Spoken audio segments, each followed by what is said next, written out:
You're listening to the Unreasonable Fridays podcast network. Go ahead, stand up, stand up, stand up. Stand up. Stand up. Stand up. Good afternoon, everybody. Welcome to another episode of Ad Space. I'm your host, Aaron Rand Freeman, but with me, the actual host, the real actual host of Ad Space, the most delicious name in podcasting, Elise Bacon. How are you? Hello!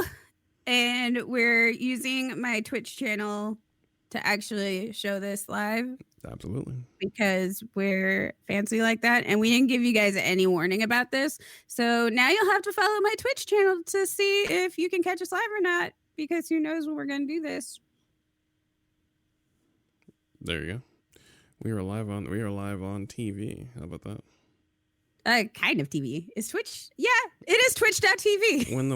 When society collapsed in March, television became an amorphous, fluid concept. So, Twitch would qualify as television, considering the amount of time we're on it, watch it, or relate to it, where its hosts are becoming commonly known American celebrities.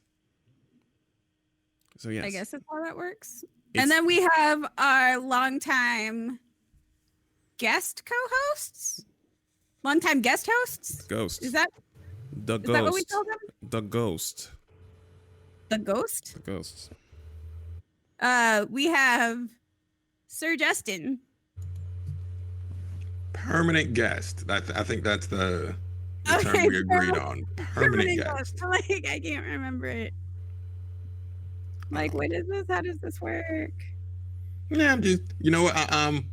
I am akin to the father that shows up and you have fun when he's there, but then he leaves you for months on end and you're like, dang, he's never around.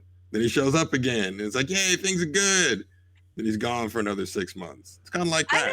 I don't. No, it's not like that at all. You're much more responsible than that. Yeah, you would. Like, what? It would be more like the father that you just kind of see silently picking up the child from school, and then during the parent-teacher meeting and all the parents are there, and then some of the white parents are like worried about violence around the neighborhood, and then you stand up and deliver a rousing 3-minute speech about the difference between working-class black people and black people from the movies that you think you're seeing because you're racist fucks, and then everyone claps, and then you become Dylan's dad, the one that gave the speech. That's more like what you're doing. I don't know what you brought up there. That's wild. That's not what you're doing. Thank you. So, okay. Right. This was preschool. So I'm dropping Jonathan off for school, right? And I have my Black Heroes Matter shirt on. Because it was a shirt. I just grabbed a shirt and, dropping kid off at school. One of the parents was like, that shirt should say, Black fathers are heroes because you're a hero. And I was like, oh, the cringe. Like, the mere fact that I exist and I exist around Jonathan, I get credit for doing the most basic things.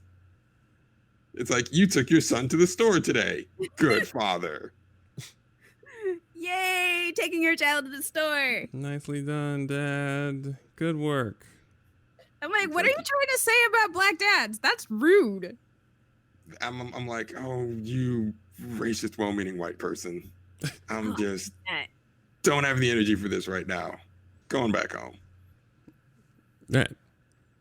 Because you're not an absentee dad. So that metaphor, we're gonna have to adjust the metaphor. We'll develop it over time.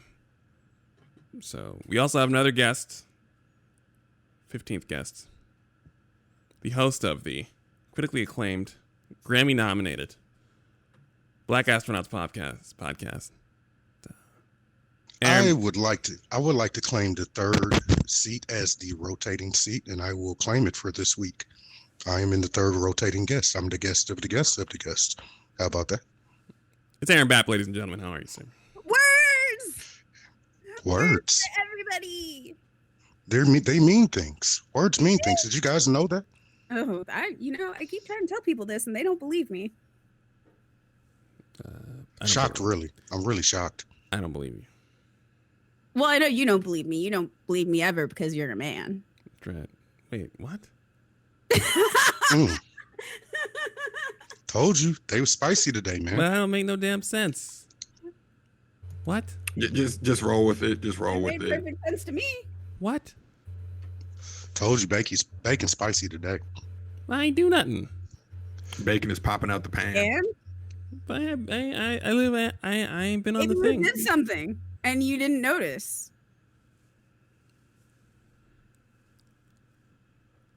I ain't do shit. I'll tell you right now, I ain't do shit. I'm a deny anything, any claims of anything, and I'll go on Twitter and I'll argue.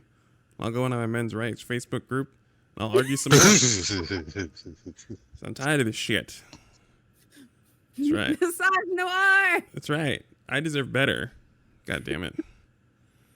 All right. So there's a program here. sure we have one. The title here, the title of the docket here just has Korra is better than the last Airbender spray painted on it like NWO. However, before we get to that, it's a total conversation that has very little to do with me, the fake host of ADD Space. We do have to take a moment to acknowledge the announcement of the PlayStation 5. What it will have, when it'll be out, what it looks like. The Kaiba Station 5. There's a lot of jokes going around about how it looks. And all of them hit because it looks weird. And yes. Is it me or does that thing look very large? Like, Oh no, it's probably tall as fuck. It looks like a Netgear router. Right. yes, absolutely. Yes. It's one of the things that I didn't realize, like, it's why I always say that, like, you know, people try to hold that up against the Xbox, and I say I don't think Microsoft is competing with Sony the way you think they are, as they are trying to become a nondescript box in your house that exists in the shadows that you just re-up every few years. And Yes. I'm like, and this is kind of the point, is that Sony is trying to make something that looks like something that people would notice, that would dazzle the audience as they go by and catches the eye in a classic game console sense. And it's kind of my point, is they're no longer competing the same way, and they're not competing for the same thing the same way anymore. And this is Wait. Did I not say before that we're kind of done with console wars as we know it, because they're all fucking doing different things? Right. Well, it's something that's worth repeating because the first thing that happens when they discuss new consoles is they immediately hold them up together, even though they're actively trying to do different things. Like there's the whole, why Sony's presentation was better than Microsoft's announcement thing. There is the which console is more powerful. The argument is which console looks better thing. And I'm like, they're no longer in the same race. They're no longer trying to sell us the same product anymore, actually. Yeah, So, they're all completely different products. right. And With as completely different goals. right.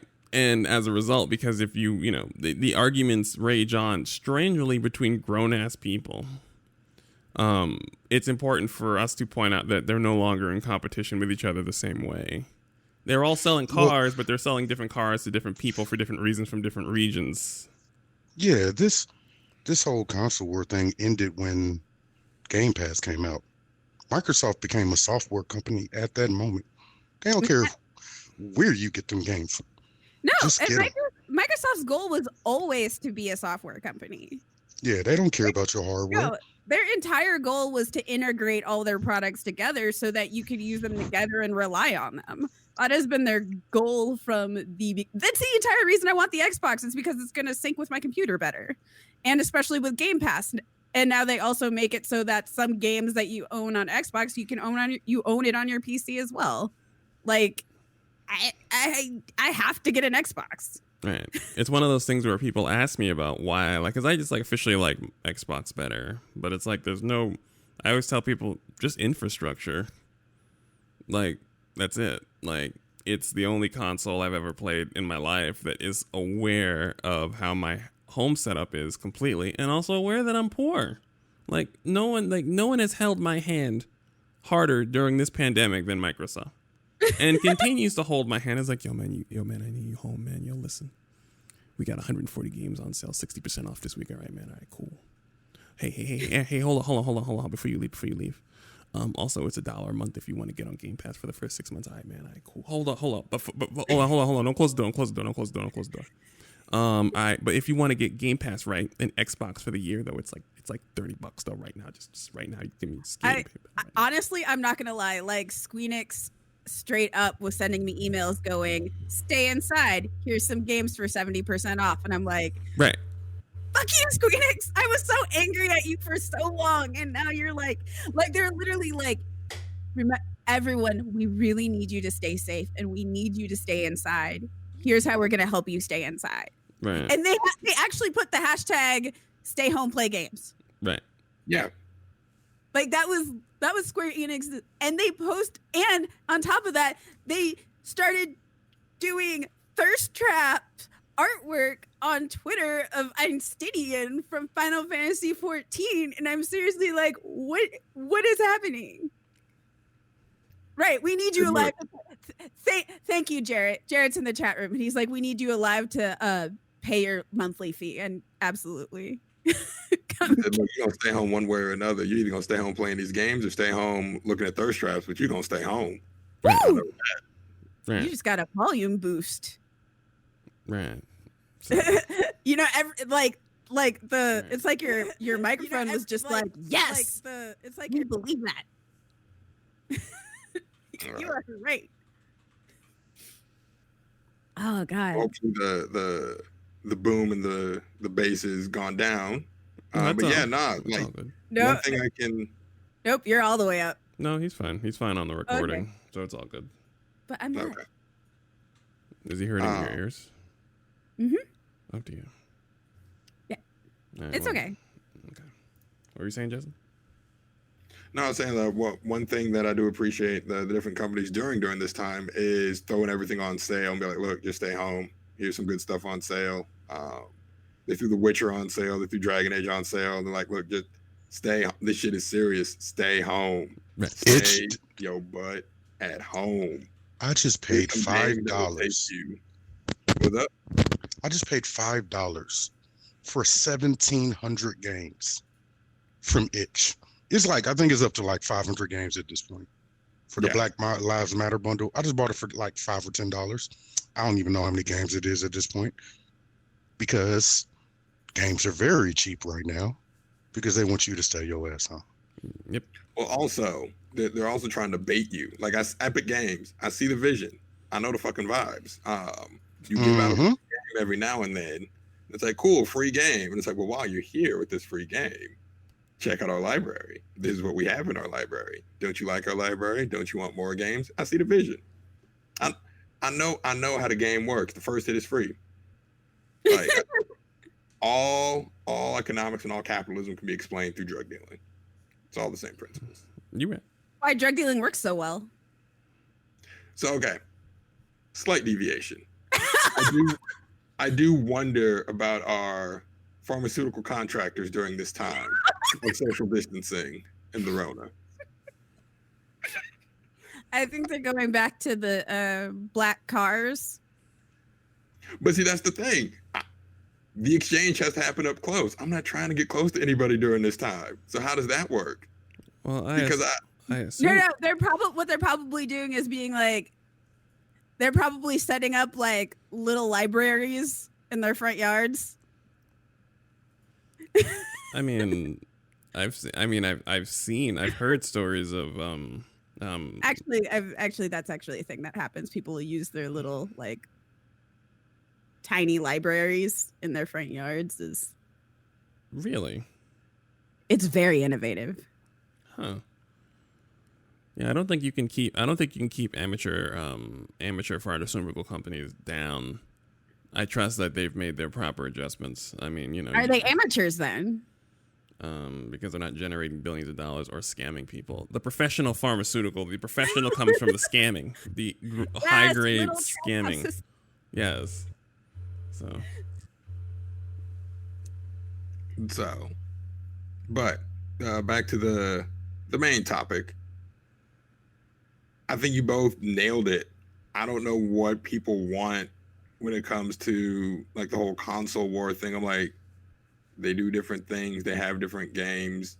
Most of the games you're going to play are going to be on both anyways. So They just want to be the very best that no one ever was. You know what is They want to be on the team. I They gotta- want to be on the winning team. I gotta call it out because there was a time, the reason why the console wars happened was back in the day when game consoles were very much like elections, like presidential elections in and of themselves. When you were a kid, you had to get a game console. You bartered with your parents. You did good in school. You got lucky. You had an aunt. You did a thing. And they gave you a game console and you had a choice. And very rarely did you have access to both. So when you made a decision, it was legitimately set in stone. You were getting, say, a Super Nintendo or a Genesis, but not both. And you had to sit with that for half a decade. So it was a hard decision. And much like American politics right now, you have to argue your point with peers. And I think that conditioned us well past the age where we could get both game consoles at some point to argue about the validity of our choice of game console in a very juvenile manner. I think there's something to that. Right. We carry that trauma with us of having, say, because I got a Super Nintendo. Like, I had a choice between a Genesis and a Super Nintendo, and I chose Super Nintendo, and I chose wrong. As I think back on my childhood, I made the wrong choice. I was jealous of every single major Genesis game. I love the console. I love the plastic. I love the controller. I love the way the buttons tapped. I fucked up. I should not have gotten a Super Nintendo. And I had to work hard to avoid the Genesis after a while just to deal with my own shame. And when I'd argue with people, I would argue I was arguing from the wrong position. I was trying to find out, Super NCNES had brighter colors and a little higher resolution. So I had to argue stupid nonsense that really I fucked up. And I think that energy, we all wind up having to do it as kids, and we take that with us when we're adults. And, Zero agrees with everybody. Hello, Zero. Zero's the official barking puppy of Unreasonable Fridays. He's the official excited puppy of UNF. Yes. So I think we take that. When you're a major podcast, you have an official puppy. We have an official puppy and an official cat. We're in there. The turtle doesn't care enough. He doesn't care. I mean, he does look a like lion turtle would care. A what? The lion turtle definitely would care. Oh yeah, but not the turtle. He's old and he has no fucks to give to anybody. Not even to me. Yeah, that sounds about right. Although he's still precious. He's a precious bean. But one of our illustrious fans basically said the console wars slid into cell phones, and I can't argue with that. No, it did. Are you Apple or Android? I'm like, whichever one works. Like I cannot be that invested in a tool from a corporation. Like I just can't be. I will be invested though in this blatant pandering of giving me Miles Morales on my PS5. I know you're pandering. And guess what? I appreciate it. I'm gonna take it. I imagine they saw what happened at Disney when they said "fuck racist." Here's Black Panther, and then every racist was replaced by 5 black people waving $20 bills at them, and they were like, "Wait, if we do this, stop! Don't put it out this week. Hold on. If we let them talk, and then when we look back to us, we have something for black people. They'll give us all of their money, but for longer." Huh. Okay, and then they announced. I mean, you'd have to imagine that Sony looked at their own property Into the Spider-Verse and said, this thing that we really didn't care about won an Oscar with this character that we own the rights to. Maybe we should do more things with this Oscar-winning character that we own the exclusive rights to. I mean, Miles Morales, Into the Spider-Verse is actually raising a lot of kids. Like, a lot of parents are showing their kids Into the Spider-Verse. It's so good. I was watching it again the other day because I was feeling awful, and I'm just like, this is the best movie ever. No, it is a perfect movie. Like, no joke. It is a perfect movie. Literally a perfect movie. I was just like, I'm going through so many emotions right now. Right. Also, unpopular opinion, I do not like that song by Post Malone. Well, it's a Post Malone song, so it's actually a popular opinion because he is garbage at making music. No. No, it actually isn't a popular opinion because everybody was like, this song slaps. And then they found out it was Post Malone and they're like, what? And I'm like, yeah, it's Post Malone. Well, so because they hear it's not both Ray Schmurd. It's one half of Ray Schmurd and Post Malone, but everyone only hears the Ray Schmurd part. And they're like, this song's actually pretty. Sway Lee, that's who it is. Thank you. They hear the Sway Lee part, and they're like, oh, okay, cool. Sway Lee song. It's like, nope, Post Malone. Well, this stinks now. Yeah, Sway Lee is treating like Post Malone. Luckily, there's a Sway Lee song that's more Sway Lee than it is Post Malone, and then there's the one that's more Post Malone, and it's like, yeah, that soundtrack is actually fire. No, the soundtrack is great. I have all of them. I have every song saved except for that one song, except for the one in all caps Post Malone. There's a version of that song with Post Malone removed out.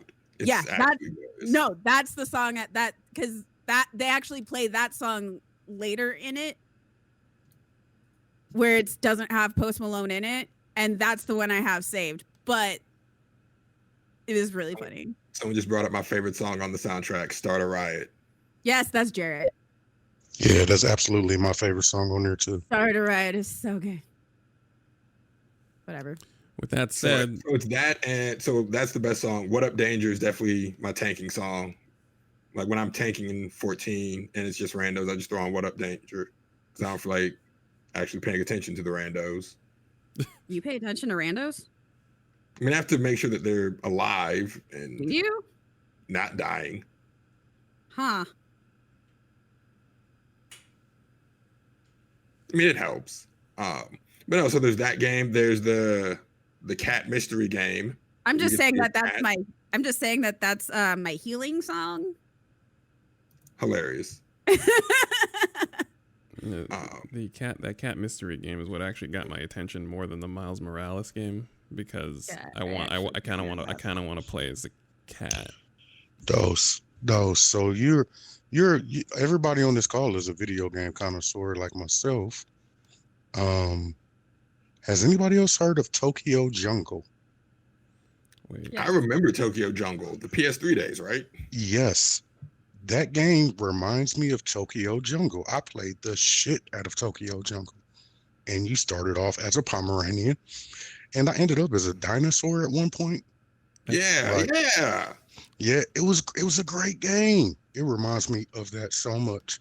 And you were just playing an animal walking around a decayed city. I was like, oh, great. So hopefully it's something similar. That cat game is more like Detective Pikachu, like in an actual like world where people or things are happening, and you gotta do the cat. You gotta like be a part of it and stuff. But you're a cat. You're a cat, you see, which makes it better. Yes, just being as a cat. Yeah, because cats are the best. And it also will raise the question because now when people bring out games, like someone will tell me about a game, and I'll be like, well, is the main character black?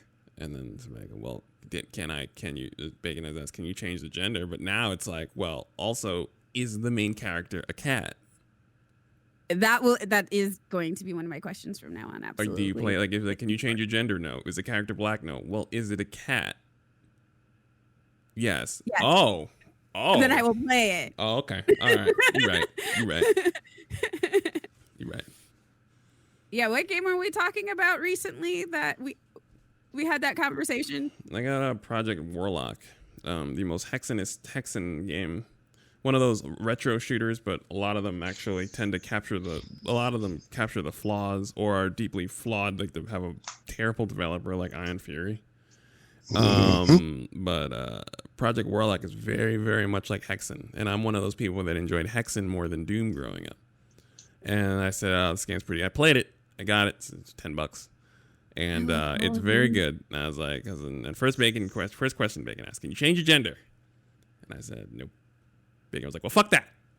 Right. I didn't say, well, fuck that. Yeah, you did. Did I? You did.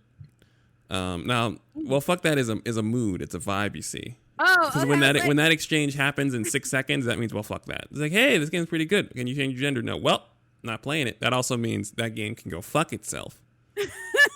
And no, I did a sad face. I was actually really sad. Well, it's a funny thing. I looked it up, and on when the game first came out a few years ago, that was one of the few the first two questions on the forum, on the threads for it in Steam.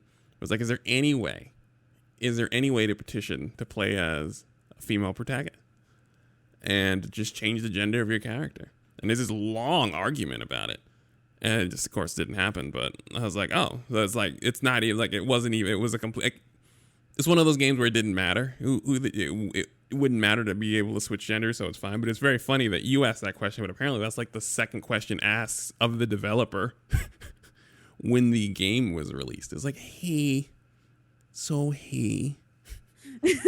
how about we switch genders? Hey, I don't want to play as a dude with a goatee. I really don't want to play as a dude. Can I like not play as a dude? Play it. Thank you. The last game I played, the first game I played as a straight dude, like just a regular guy. I played Evil Within 2. And you play as just a dude, just a 45-year-old dad having a bad day. And my favorite thing about the script is that he's confused the whole time. He's confused and violent and kind of a knucklehead, lagging behind, doesn't know what's going on, very in over his head in such a believable 50-year-old white cop way that it's one of the best scripts I've ever seen. Like Evil Within, old game. I bought it for sale moons ago, finally played through it. Plays an old dad, but he's an old white cop, and he's so confused about being in this pocket dimension full of horror. In such a, he's just, and having heard old white men speak up now since March, explaining the inner workings of their old whiteness. It's 1-to-1, and one of the best things I've ever read, I've ever played because of that. He has no idea what's going on. He has no idea what's happening. There's even a scene where he talks to a black guy, and he's like a black tech, like in this dimension. And he goes, "What's a guy like you doing working for Mobius?" And then the black guy turns around and goes, "What the fuck do you mean a guy like me?" And he goes,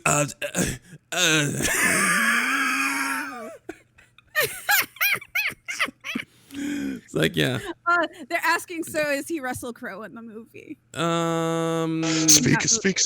Speaking of Russell Crowe, did anybody see the Resident Evil 8 trailer with your boy Chris Redfield looking like jacked up Russell Crowe on steroids? Back on the roids. Chris Redfield is back on the juice. He's swole again?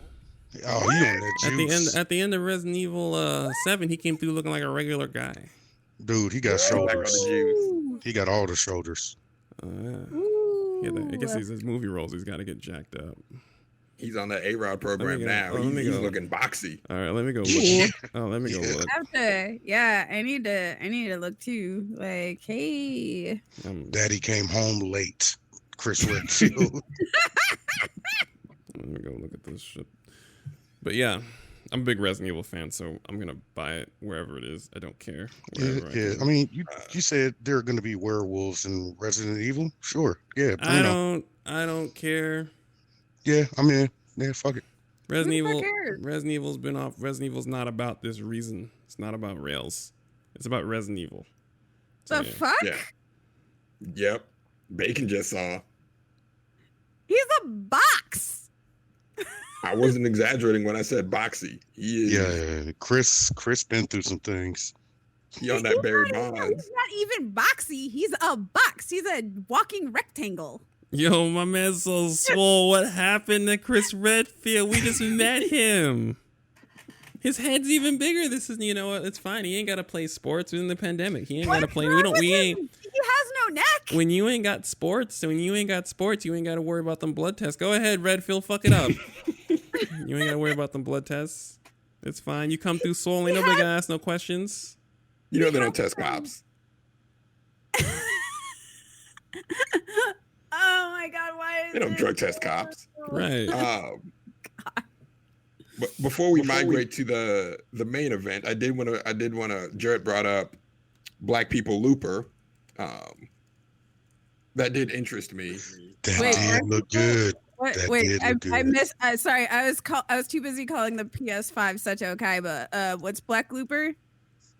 So it's a death loop. You're either the assassin or the assassinee, stuck in a time loop, killing each other for reasons. Isn't that a movie? Yeah, it's called Looper. Sorry, I just spoiled Looper for anyone that hasn't seen it, but it's okay because that's in the trailer. Yeah. Okay, okay. Seriously, looking at that picture of Chris Redfield, my neck hurts. I'm just like, ah! Oh shit, he shoots Ethan's wife? Oh shit. Sorry. Right, I mean, right, dose. I mean, yeah. I ain't lying. And you should have set her on fire. Like, she's been infected for like 5 years until you pulled up and got her out of there anyway. So that would have been the first reflex, is to set her the whole ass on fire. So Chris Redfield ain't wrong. So now I'm back in. I mean, I wasn't already out, but now I want to know what's going on, because, you know, he ain't wrong. So he shot a woman in the face. But I mean, I might actually play this game because it's so off the rails. I don't want to hear that shit. You better play all these other Resident Evils that are off the rails. That shit been off the rails, man. Get on that shit. They're all on sale right now. Do it. No, The games have finally caught up to the movies in terms of just off the wall. Listen. Yeah, just don't play 5. Don't No. play 5. I already played 5. All of these, I played 5, and I played Giant Vagina until Giant Vagina happened.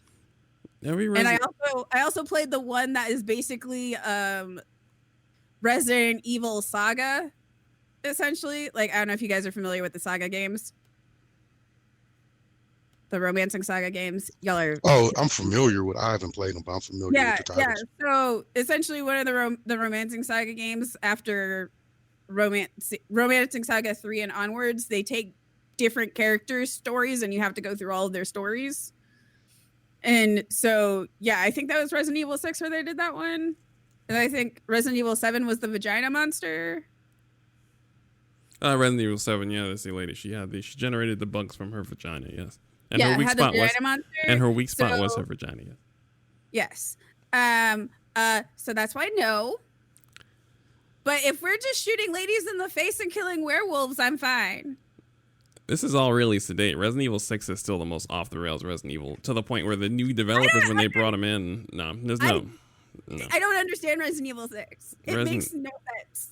Resident Evil 6 was the story that you do when you're written into it, when you're writing random shit, and then they wrote themselves into several corners in that game. They literally wrote themselves into 6 different corners with 6 different characters, and I'm like, how the fuck do you do this? Right. How you do this? Also, Resident Evil 6 managed to erase the story of every woman character in the series all at once, give or take. I think Sherry. I don't want to get too deep into Resident Evil, since you guys are here to talk about Legend of Korra, but we'll just say Resident Evil 6 erased a vast majority of the stories of women protagonists in Resident Evil. A vast majority of, they're all gone. Claire's not in there. Rebecca's not in there. Jill's not in there. And Ada Wong is a series of clones. Good job. And Sherry Birkin is grown, but she's invincible. So that means that she has when you have a character, they do this all the time. They're like, what? You have superhuman healing? Cool. Let's impale you several times so the audience understands you'll be fine. It's all terrible. Resident Evil 6 is terrible. I'm not even going to go into it. I'm just going to hand the baton to someone else. Right. But that's why I'm saying, if Resident Evil 8 is just killing whatever, we have giant box man, we have werewolves. If that's the worst of it, I'm fine. As long as I don't have ooga booga or vagina monsters. Oh, fair. Yes. Also, since we're still talking about the conference, did anybody else check out that game, Bugsnax? That's giving me a real good, joyful, Viva Pinata style. It looks adorable. Bugsnax looks absolutely ridiculous and absolutely adorable, and I can't wait for Jonathan to want to play it. My daughter saw it already. It's over. Yeah, you're screwed. You become what you eat? Yeah, sure. I'm in. Let's do this. Yes. They have hamburger bugs? Oh my gosh. Fantastic. It like combines like my least favorite thing and my most favorite thing together with like cuteness. And I'm excited. If somebody buys me a PS5, that's gonna be the only game I'll play on it, probably. Well, and Final Fantasy 14, because it's coming to PS5. Why would I just play it on my computer? you also have it on your PS4. Mm-hmm. But And like I said, you're gonna get it on your PS5 and just never play it. no, I'd probably get it on my Xbox. But Oh yeah, it is coming to Xbox. That's right. Xbox. Which is why I would get it on Xbox and then just stick it with Xbox, and I wouldn't bother, because at least with my Xbox subscription, I wouldn't have to continuously repurchase the game. It would stick with it. I just don't want to buy it again if I don't need to. And again, I have this lovely new computer. Oh yes, for those who don't know, I have a computer, and it's kind of a supercomputer, which is why we're able to do this stuff, and I'm still not processing it. You have a working computer? I have a working computer. And a computer that works well. They stream and everything you're able to do. The reason why we're able to live stream this recording is because of the quality of Bacon's computer. My computer couldn't do that shit. This is all Bacon's computer right now, doing the heavy lifting. It's all my computer. Doing the heavy lifting. My computer's name is Mothra, and it is very pink. It is very pink and rainbowy and purple, and it's awesome. The powerful pastel PC. We love to see it. We love to see it. It is the powerful pastel PC. Thank you, Najela. She just redeemed some points for a posture check, so I sit up straight. Excellent. I think that is a well. Before we migrate, PS5. It's a console. There are games. Some games look cool. What they showed looked cool. The Demon Souls remaster. That's impressive. That looks Yeah. good. Looks. That looks I was good. like, this game feels familiar. Then they showed the Giant Knight, and I was like, nope. No, So when they that when one's they already. No, I'm good. I am Yeah. so hyped for Demon Souls. when they showed the guy flying, I was like, oh, there it is. Where's the castle? Yeah. Oh, there it is. Okay. Yeah, I was like, okay, no, I've suffered through this once already. I'm not gonna do it again. I'm Y'all gonna got play it. I love those games. I never finished them, but I love them so much. It's one of those games where I really enjoy playing, even though I'm not good at them. Well, the way Demon Souls handles its lore, where they just sort of sprinkle it around throughout the world, and it's up to you to sort of piece together what's actually happening. I appreciated that. That was the first game I'd played where the lore wasn't handed to you. You had to actually go out and find the world building was for you to actually build. It wasn't just handed to you. So I appreciated that. The gameplay was fun, challenging, brutal, and when I finally beat it, I said never again. I'm good on that. What I'm looking forward to is it not being glitchy. Oh, it was the worst was Right. the run up to the final tower. Someone came into my game to hunt me, and I was like, okay, cool, light work. They glitched out, so it said they left. So I'm like, okay, they left. They got behind me somehow. After they killed me, they said, oh, by the way, you've been invaded. We forgot to tell you. My bad, dog. So that's one of the things that has actually improved over time with the Dark Soul games is that they are significantly less glitchy. Yeah. Significantly, even in Dark Souls 2, you were just falling through the floor. Yeah, you were. You would literally just be walking, and then all of a sudden you'd be falling through the floor and dead. And you'd be dead in a way where you couldn't get your body back. And that was considered hard. Like, they didn't change it because they wanted the game to be harder, but that's not hard. That's just bad programming. That's bad design. It's just bad design. Instability is not a substitute for difficulty. Right. And so they were treating bad design as difficulty. And without it, Dark Souls 2 isn't that hard, actually. Same with Dark Souls. Dark Souls 2 is really not that hard about it. But the shit design where you would just randomly die because of clipping was really awful. And then sometimes, the enemies would like glitch and there's nothing you could do. Like it's not even just like you can't avoid their attacks. It's like their attacks literally move through your body. Right. So, and it was just really annoying, and that's what made it people angry. It wasn't actually the difficulty of the game. And Dark Souls 3 was challenging, but it wasn't that challenging. Like there were some challenging parts to it, but those were mostly the boss fights, because some of the boss fights were fucking hard. But getting up to the boss fights wasn't bad. But they also did their secrets really well. They did really great hidden secrets. So like that game, like there's just like secrets after secrets, and it was great. You could just spend hours finding those in the game. But that's what I'm looking forward to in Demon Souls. Like Demon Souls without the shit. So and of course, if like it's still bad and glitchy, I'm not gonna play it. Right. That's one where it's like let the first week pass, and then we'll see. Oh yeah, no. how it goes. One thing I did appreciate, because I'm here for these jokes. Like I don't have any substantive takes on the PS5, but I'm here for these jokes. They basically hit y'all with the market price when they said, "Okay, so how much is it going to cost?" It will. Don't worry about it. Like, go to a restaurant. So Maryland, you go out to get crabs at a nice restaurant. Okay, how much of the crab leg? So much of the seafood. It just says market price. Don't even worry about it. My favorite thing is Sony's like, it's gonna be digital only, and people are like, digital only is great, and I'm like, excuse me? Yo, I remember the E3 where Sony don't do it. Don't do it. No. Microsoft out of going digital. I am so don't do that. Don't bring back so many bad memories. I will so never pissed. forget. I will never forget. And I'm sitting there like, I'm here for these jokes because they're jokes. And I'm like, but I'm going digital. Like, I see the vision. Discs are archaic. Why would I ever buy a disc again? This is I live in 2010, not 2000.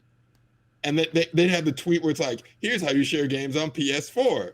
Hands you a disc. We're sharing games. And I'm like, this is tier 1 trolling, and I appreciate it. And that act got Microsoft to back off of going digital. And now Sony's a digital only console. It was that, and they ripped that camera off. That camera was $100. They ripped that off, made it a price drop of $100, and there we have it. Yeah, they were gonna have the camera on it too. They just took it off. Yeah, the PS4 controller does the voice stuff too, just like the Xbox. Yeah, like. Yeah, it was like all of that stuff. Like basically, they had really similar consoles, and then Sony went, "Okay, Microsoft, you're doing this. We're not doing X, Y, and Z." Like they just decided it at the conference. Yeah, and because gamers not gamers. Let me be specific. A specific subset of gamers that may make up the majority of a certain gender and a certain race are nostalgia addicts. So instead of embracing progress, they cling to the things that made them feel good as children, such as cartridges and discs, because it brings them back to that nostalgia of opening a game and reading the instruction manual, things that I enjoy doing. Instruction manuals. Instruction manuals were lit. I'm also a futurist. I'm embracing the future. I embrace progress. I'm not fighting it. I ain't gonna lie. I would pay a Kickstarter where I could order a certain amount of instruction booklets per year. Like, not all the games I own should have them, but I wouldn't mind if there was if I got 4 a year. Because I miss instruction booklets. Those shit's fucking dope. Some of those motherfuckers were 40 pages. You know what I miss? I'm not gonna lie, I miss instruction booklets too, because I hate video walkthroughs. I will not watch them. I do not like video tutorials. I do not like video walkthroughs. I have a stick up my ass. I hate them so much. It's a tremendous stick. However, I fucking love text guides. Text guides are the shit. Niggas, I'm gonna say this. A lot of niggas write text guides are not good with words. So they just be saying stuff, but they're not being specific. And I can't with the text guys with the bad writing. I love those places that find the best text guide and then copy it and make their own content. That's shitty, but I love it. Don't do it yourself. Follow the experts. Thank you. The one thing I don't know if I miss them so much now, but strategy guides. Because when I was a kid, I would never read them. I would just look at the pictures. It was basically a glorified art book. Yep. Like I Yeah. had the Final Fantasy VII strategy guide, and I would look at all the pictures. I'm like, this is cool, this is cool. And then halfway through Final Fantasy VII, I realized, oh, this is telling me how to actually play the game and like telling me everybody's moves. Now I don't care about that. I could have saved myself the heartbreak of Aerith dying if I had just read the book. I would have seen it happening and realized that there's nothing I could have done to bring her back. Okay. Really Last like thing. the Final Fantasy IX strategy guide is so good. So before we migrate to the main topic, because I'm excited about the main topic, I slightly spoiled myself for Final Fantasy VII because internet, it exists. If they're doing Yes, they are. what I think Yes. they're doing, Yes, they are. Yes. Whatever you're about to say, yes. Because as somebody that is at the very tail end of that game, they are doing some shit. Let if me they're tell you doing that what much. I think they're doing, Final Fantasy VII continues to be the biggest middle finger to its audience that the audience doesn't understand. No, I get it. That's why I don't want it. Why is Like it the original one is basically you as a person suck because you wrap yourself around this tough guy ideology and you think being emotionless and detached and cold is cool, but it's not. That's Cloud's entire character arc. You are Cloud. You're a loser. Cloud's whole thing is I'm pretending to be Zack because Zack's cool. No, you're not Zack. You're Cloud. Embrace yourself. Cloud doesn't become cool until he embraces himself. A lot of people miss the point of that in Final Fantasy VII. Yeah, they missed the point. Final Fantasy VII remake, the point of that is learn how to let go because you can't fight fate. Game of the fucking year. If that's the route they're going, No, they're going that route. Fate, you have to learn to let go and accept things. If the last game in Final Fantasy VII remake is you have to kill Aerith yourself, game of the year. I don't know. Listen, I've seen the shit I've seen in this game, dog. Like, I don't know. You could be right. You could be absolutely wrong. I have no idea what they're doing. Like, I literally am shocked at every turn this last hour or so of the game. Like, I just put it down. I was like, okay, I need to go back and play Final Fantasy VII because I need to remember what changed because major things have changed. Like, the fact that from it the very changed, beginning. It's a plot point. Like the fact that it's different is a significant plot point. Like it's not just you decided to It's improve intentional. the story. It's no, we're doing something. Let's see if you're smart enough to pick up on what we're doing. And if Nomura brings in any Kingdom Hearts shit, boy, I tell you, Oh, I you know am it's gonna going pitch. Yes, I fully believe that he is going to bring in. He is going to merge all of his universes into one because of the stuff that just happened at the end of this game. Yeah. So, yeah. Yeah, this is the. I think my roommate's on his 9th playthrough, my 9th or 10th playthrough. So the interesting thing is I've heard all the audio from beginning to end. I haven't played the game. I've just, like I said, I've heard the audio from beginning to end several times. I have no issue with that. It's actually really amusing to me. Yeah. Also, get the Final Fantasy VII remake. Our homie Danielle McCrae is in it. Danielle. Yeah. Yes. Danny plays Gwen, Psycho's character, but still awesome. Actually, that has a really interesting quest, Danny. That's actually a really interesting quest. And it is really interesting hearing Danny's voice coming from like the other room in my apartment. I'm Wait a second, we're not playing right now. What is so that's kind of cool though when you hear your friends. all right. I know why y'all are here. Well, no, you're here because you enjoy the program. You enjoy bacon. Largely, we are carried on their mighty back. They're carrying this program, this stable, this network, everything, really. I have no I idea agree. I have no I idea agree. what they're talking about. Avatar: The Last Airbender is out on Netflix. People that didn't get a chance to watch it during its original run have gone back and watched it and said, wow, the show is great. It's so good. And it is good. It is one of the greatest things Nickelodeon has ever put together and released. Like it's just a really compelling story. The characters are compelling. And so I went through my rewatch of it. I was like, yeah, that was really good. And I was like, you know what I really miss? The Legend of Korra. Because that was also really good. Isn't that on CBS Plus? Yeah, because CBS and Viacom are the same company now. Nom nom nom nom. Yeah, capitalism, yummy. So I went back and watched Korra, and I'm like, okay, no. So I wasn't tripping when I first saw Korra. It is better than Last Airbender. Like I thought I might have been tripping just because it's, you know, it was new and exciting. It brought us back into this world and introduced so many brand new things that I enjoyed. Watching it again, I'm like, no, it is a better story. It is a better story. It is a improved upon world. The one thing I will give The Last Airbender, it tells a tighter story. But the narratives and themes covered in Korra are done with so much more care, and it's just better.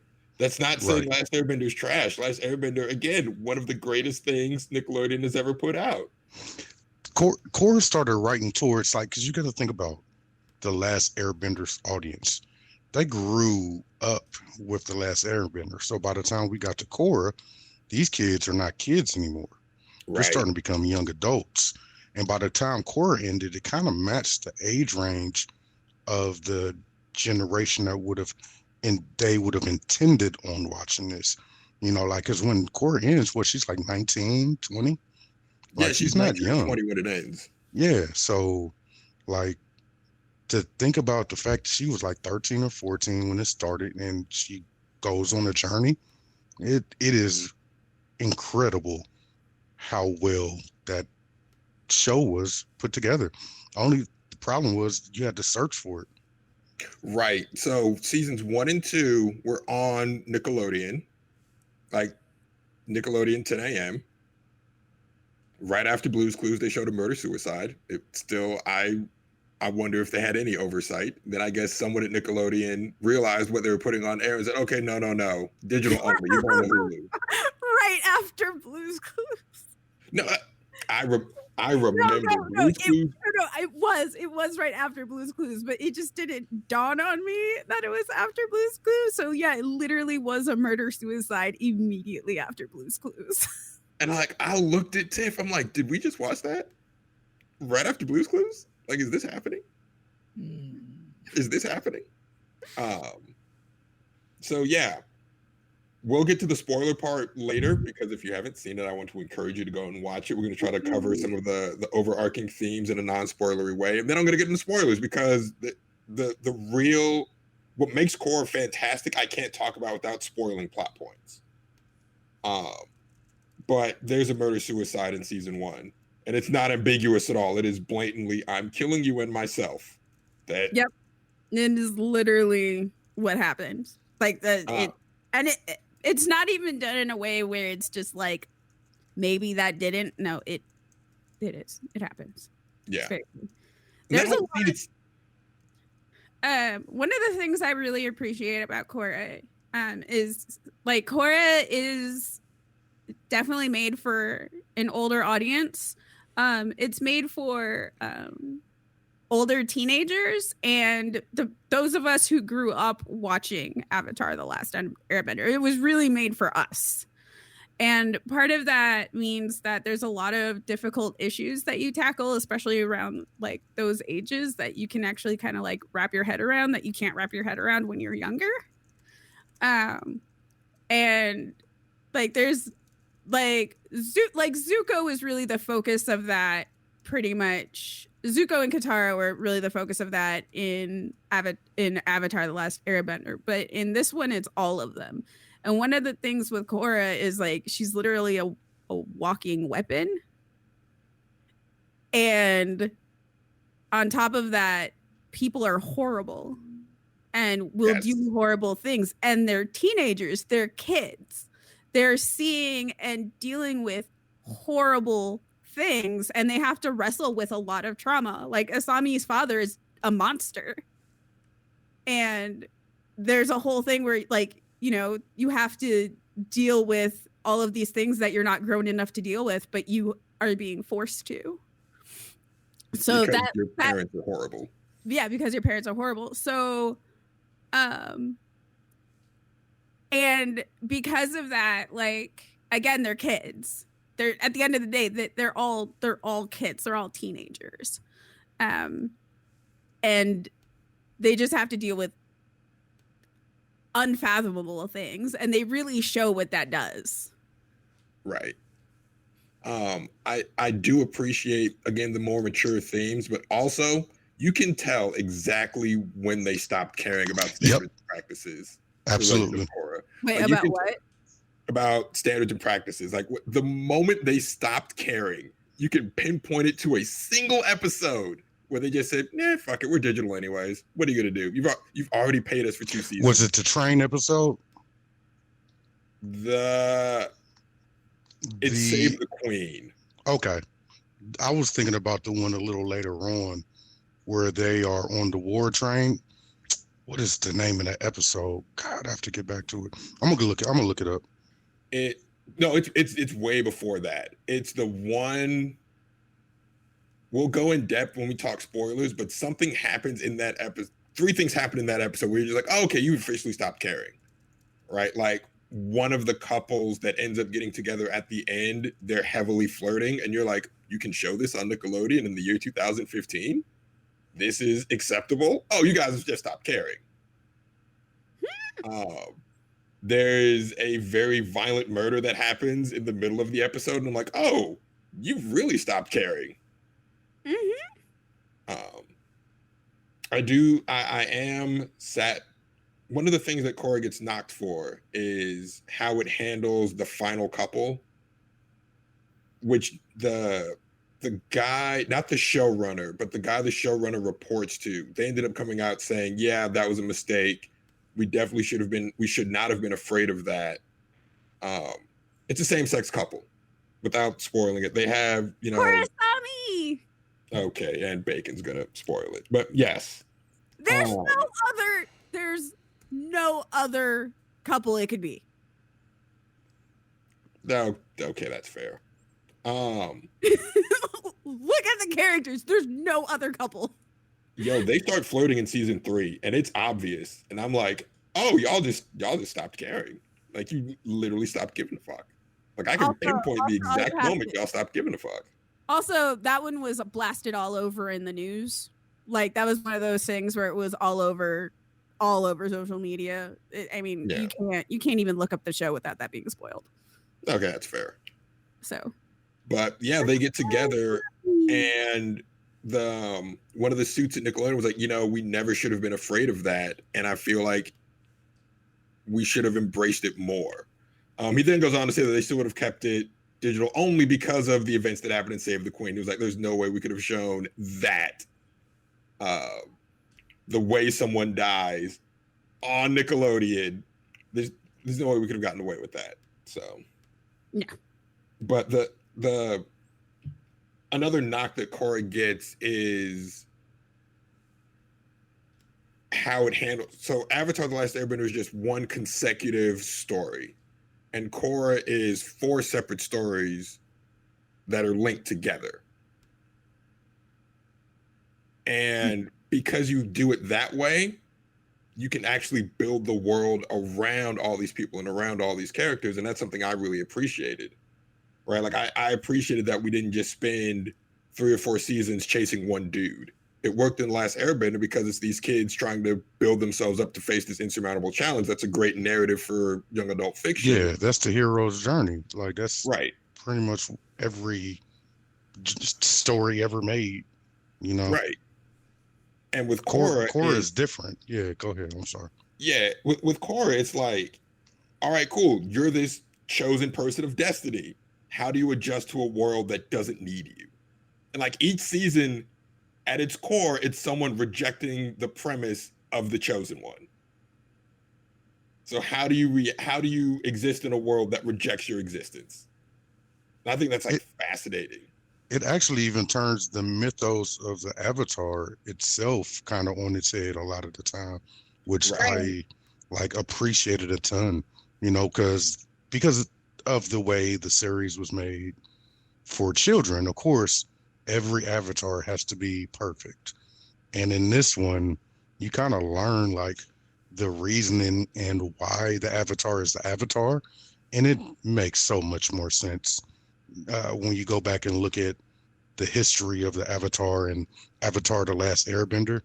If you put it together with Korra, they're complementary in a way that Oh yeah. few shows are, you know, and Right, not overbearing. No, they're made specifically for the messaging to fit together. And that was one of the things, like, as you were saying, like the entire mythos is, the avatar appears when the world needs them. Right. Like, And as how Jared just everybody brought up talks. in the chat, the world has moved to like this steampunk post-industrialism, and like, why do we need this mystic figure? We're past that. We're past kneeling. Word to Sean Carter. Wow, that's such an unfortunate quote. That is such an unfortunate quote. Such an unfortunate quote.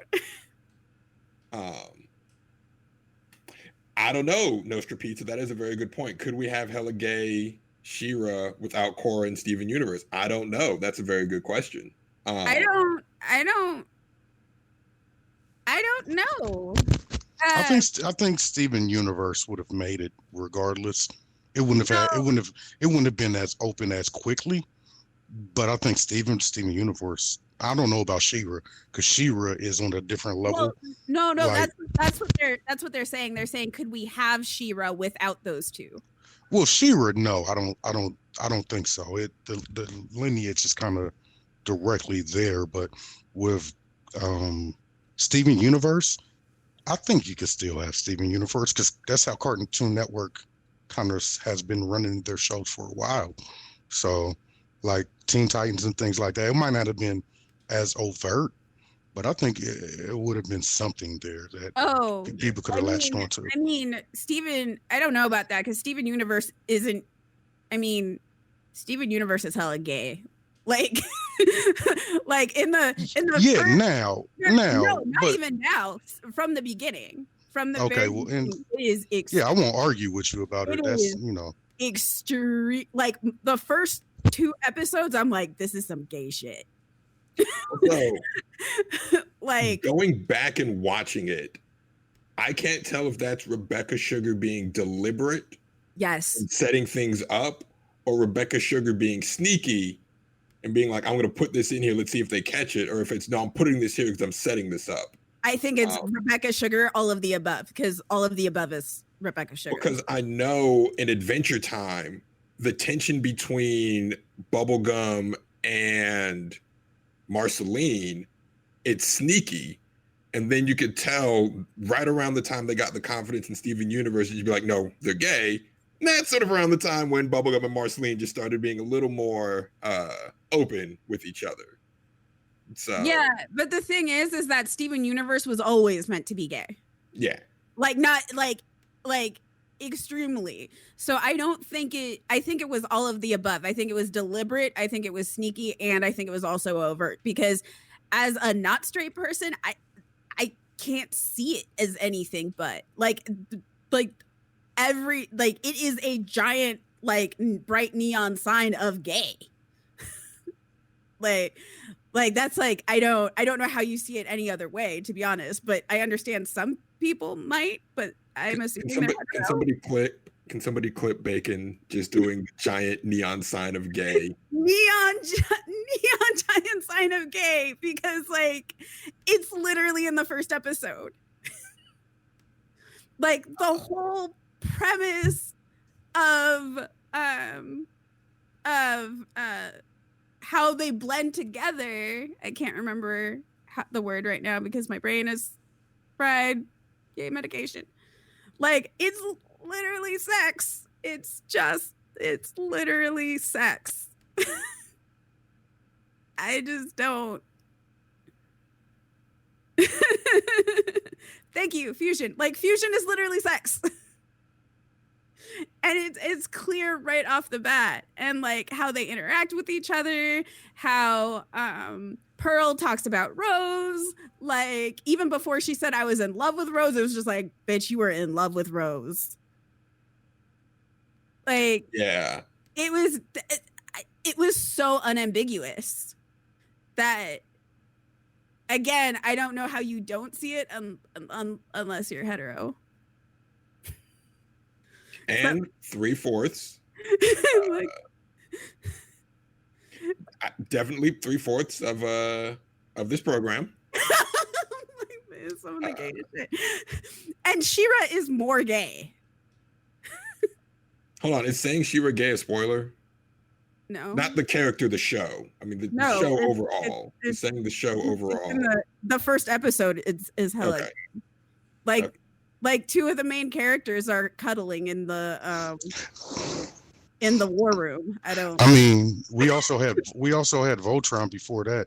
Like, Netflix has been doing that for a little while Okay, now. but my problem with Voltron is they teased that shit for forever. Yeah, they did. They pissed people off, and that's why they finally were like, "Hey guys, sorry." Like, people were getting legit angry because they were queer baiting. They were just queer baiting for a really long time. Right. And again, one thing that I appreciate with Korra is once they realized that they had the freedom to do that, they just went full steam for it. And I know it can come off as queer baiting if you only look at like the last frame of Korra and Asami, like, where did this come? This came from nowhere. And I'm like, nah, they set this up season 3 when Korra explicitly states, Asami's my only friend. And like when it's her and Asami in the desert just talking about each other's feelings and all the stuff they've been through. And season 4, when Korra's going through her traumas, and she's like, the only person I could talk to about what I was going through was Asami. She's the only person that checked in on me. She's the only person that I could talk with my feelings about. And Asami's like, I didn't want to say anything because I didn't want to scare you off. And I'm just like, yep.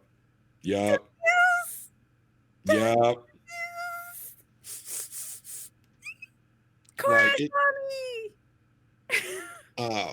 The other thing that Korra rightfully gets heat for is the way they handled Korra and Mako's relationship. And,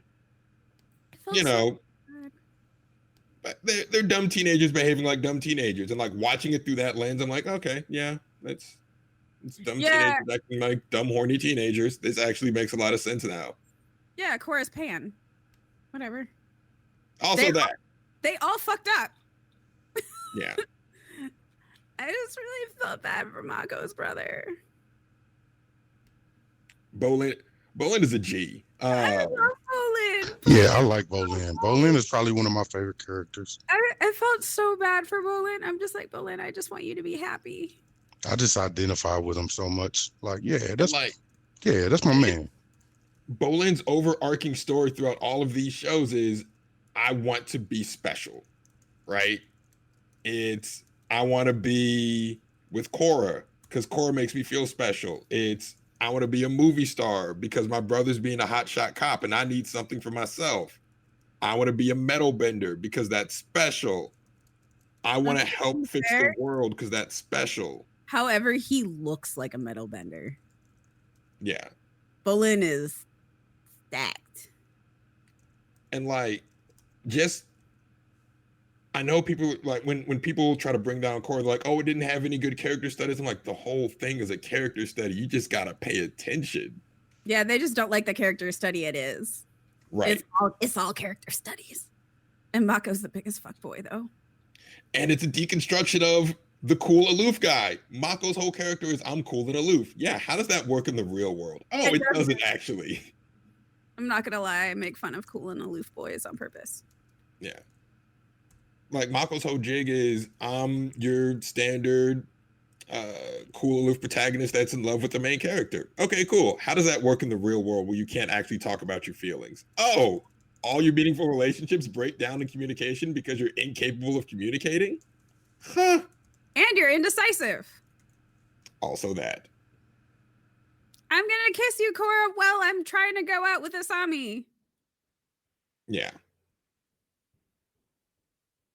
It's like you you can't act on impulse and your emotions while also denying that they exist.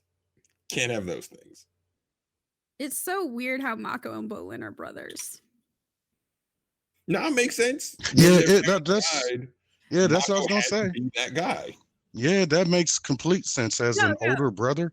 Like, No, I don't mean. I mean, they're just one. They're so different, and two, they're completely different benders. you should meet my brother.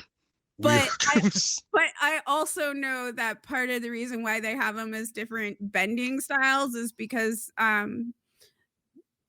your personality usually matches your bending attributes. Like the bending is another metaphor for personality attributes. It's a huge thing throughout the Avatar universe. So like Bolin is all earth. He is an earthy dude. well, I even like the fact that bending is like out of style now, right? Like that's that old shit. So like for them to even be doing it, like back in the day, you would go to a temple or you would go do this and do that. No, they just some people some dudes that know how to pull rocks up and shoot fire. Right, like it's a gym. Like the power plants are fueled by lightning benders, something that was thought to be so rare that only a couple people could do it. Now that's how they power the city. You just bend lightning for 8 hours, and it's a shit job. Yeah, like that. It's not even a good paying job. It's literally a shit grunt work job. Yeah, and the way the world is built and constructed in the Legend of Korra, you have this industrial world, these industrial problems, and the lessons from the previous series. Toph invents metal bending. There's now a metal bending police force. And when you first see it, you're like, that's so cool. They're metal benders. They're running through the sky like Attack on Titan, shooting their cables. It's awesome. Then the metal benders see a riot and start to subdue, and you're like, oh, this is horrifying. Yep, it's completely horrifying. Like the little metal sign barricades, you're like, oh, what are you going to do with that? Oh, you're going to start imprisoning people. And oh, this is actually terrible. What do you do against the police force that controls the earth itself? Yep. Brand new whips like slavery. Exactly. Like, oh, that's... Yeah, the bending was a massive metaphor. Yeah. It is a very massive metaphor. So it's all very interesting. The other thing with the world building that I really, really enjoyed, the world moves outside of the main cast, right? Like with The Last Airbender, we only experience the world through the lens of how the main cast interacts with the world. In Legend of Korra, the world is moving past them. Things are happening in the world, and they either happen because of the main cast just happens to be there, or they're happening. It's like, whoa, when did this thing happen? When did Republic City get a new president? When did Republic City get a new government? When did the Southern Water Tribe and the Northern Water Tribe have beef? Why are all of these things happening that I'm not, that my main characters aren't being privy to? It's like, oh, because the world is moving outside of them. That's the whole metaphor for this. The world is moving past the Avatar. Well, you also have to think about it. The characters are themselves between seasons, they grow in completely different ways. Like every time we come back, except for maybe the last 2 seasons, every time we come back, they are on some completely different things every single time. And I appreciated that too. They don't treat you like a child, right? Like they know that these people are people. They're going to grow. They're going to change. They're going to change their appearance. They're going to change their views on things. And all of that it was really welcome to see from something that was supposedly children's animation, Right. I do want to touch on something you brought up with the bending. We have mixed martial arts bending now. Yes. Right? Yes. Like the way bending was treated originally, it was a very traditional martial art. Now you actually have a sport around bending, and it's more the fighting style of bending now resembles like American boxing, jiu-jitsu, Brazilian jiu-jitsu. Like it looks like mixed martial arts now. It doesn't look like the beautiful dance we learned in Last Airbender. It looks like, no, I'm trying to fight and I'm trying to fuck you up. Like Korra Aang's style was very fluid and poetic, and it looked like a dance. Korra boxes. Yep. Yeah, Like Korra Korra. straight up boxes. Yeah, Korra is just walking strength. And that's one of the things I really loved about her. And I think was also a huge, I mean, it's the same problem that people have with Shira is like she was literally just walking strength. She's a freaking tank. Yeah. And you know, flowy doesn't non-flowy doesn't really, you know, go well with certain people of genders and races. There's also that undercurrent, right? Like we haven't touched on it, but a lot of the negative reception to Korra was the protagonist of the new Avatar is a brown girl. Yeah, A but brash, brazen, overconfident brown girl. right. And that's something that brown girls shouldn't be. Like that is something that girls shouldn't be. It's something brown girls get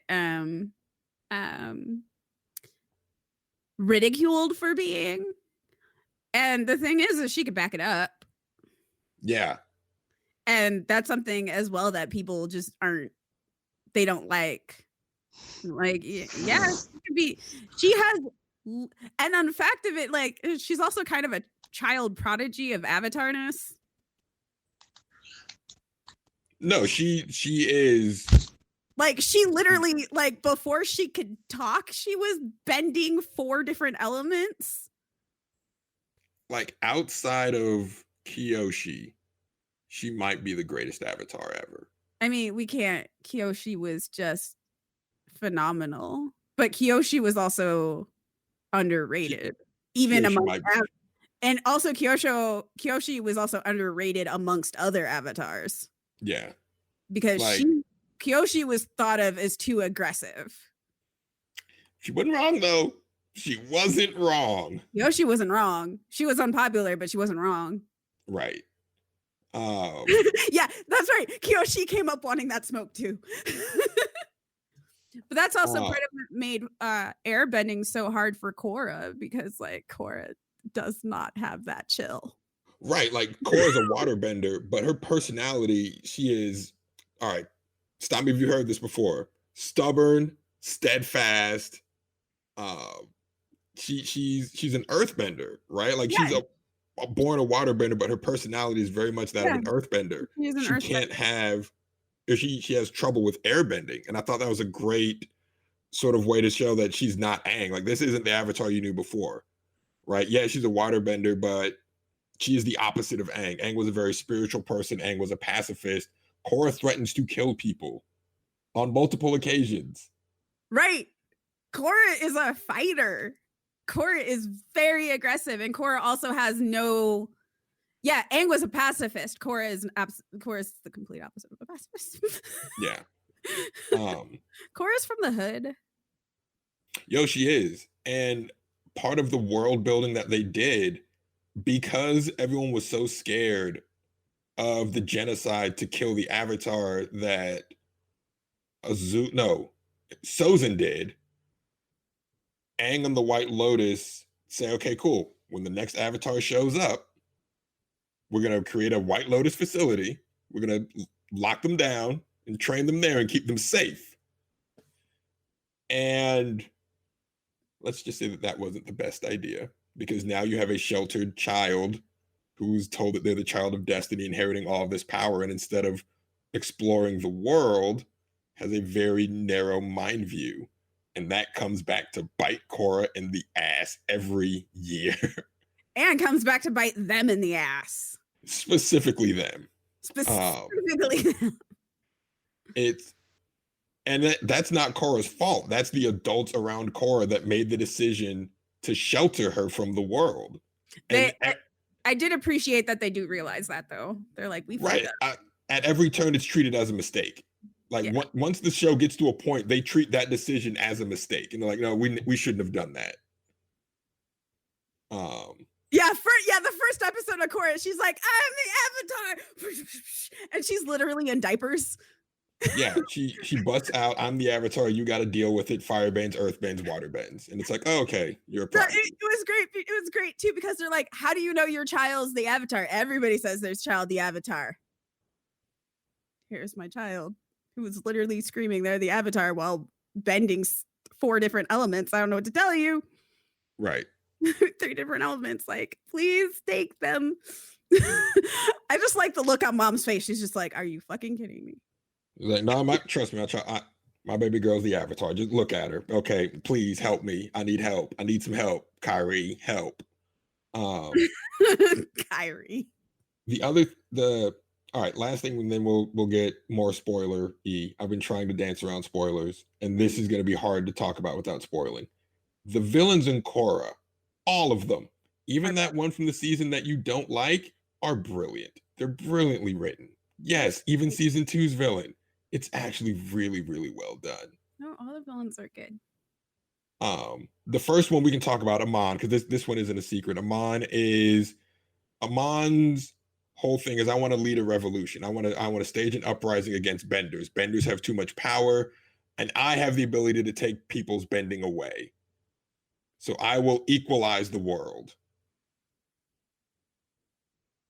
And for your first villain in a world where the last series we had, benders were revered. Now we have someone that is openly challenging the status quo, openly challenging the balance that we spent 4 years building in terms of storytelling with Last Airbender.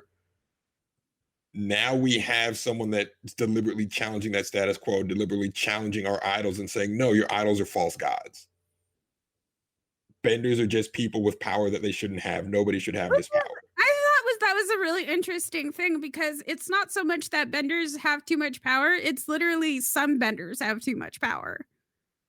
Right. But his thing was, I will take everyone's bending away because some benders can't be responsible. Right. Well, because I was like saying, because like you have, again, the police force, which is just ridiculous.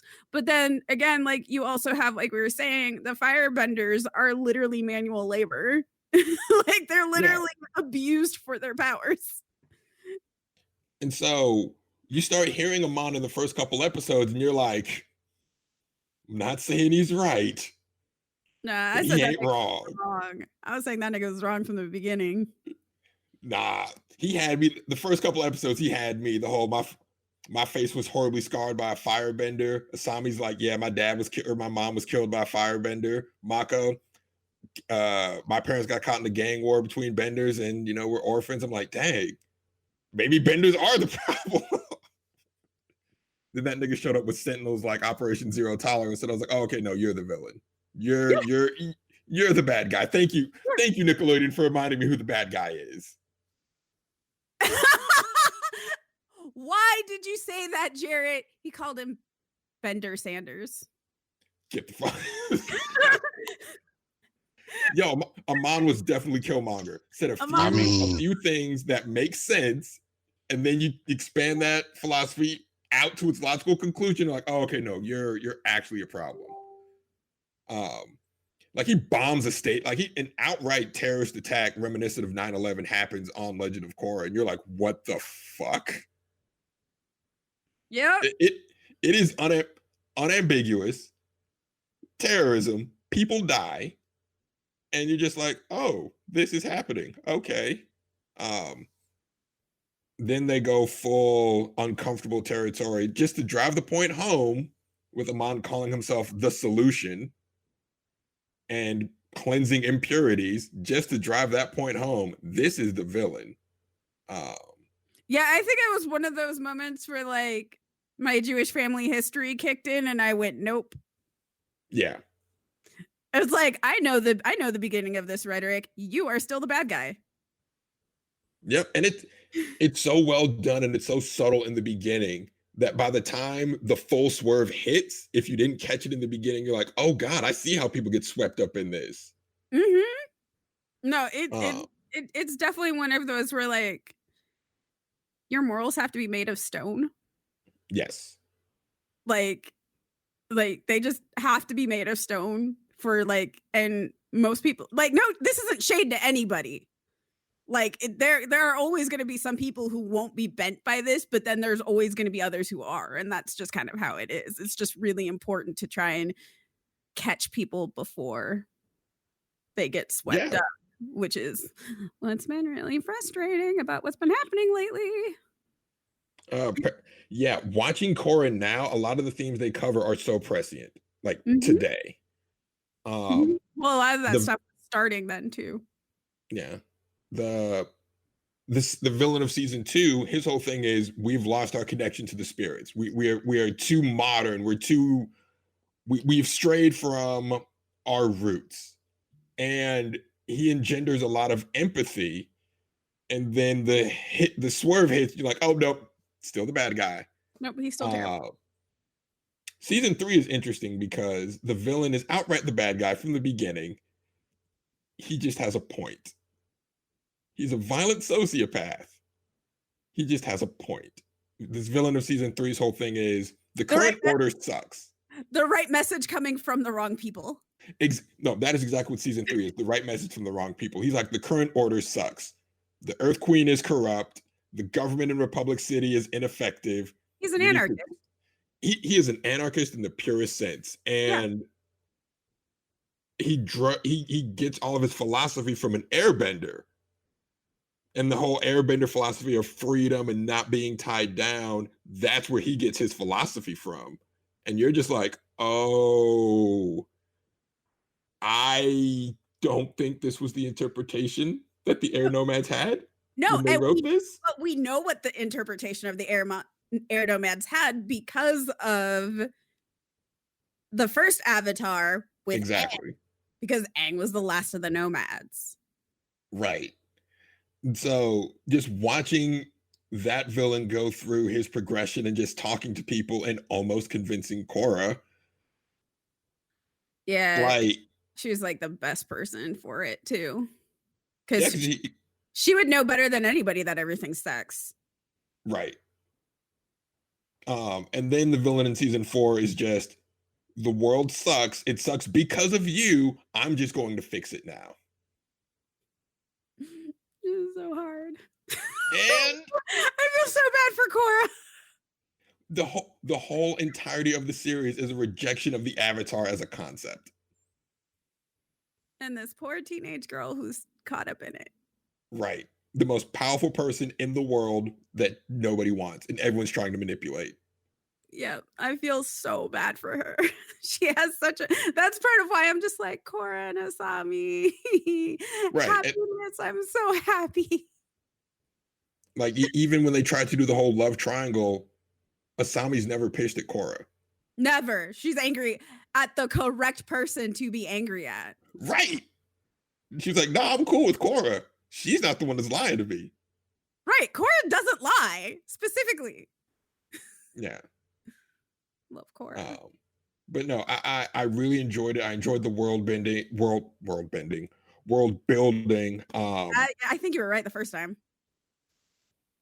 It's just a really dope show. And the way they tackle storytelling, it's like the writers themselves learned lessons from The Last Airbender. Yes. And took those to Legend of Korra. I think as a narrative, it just had more depth.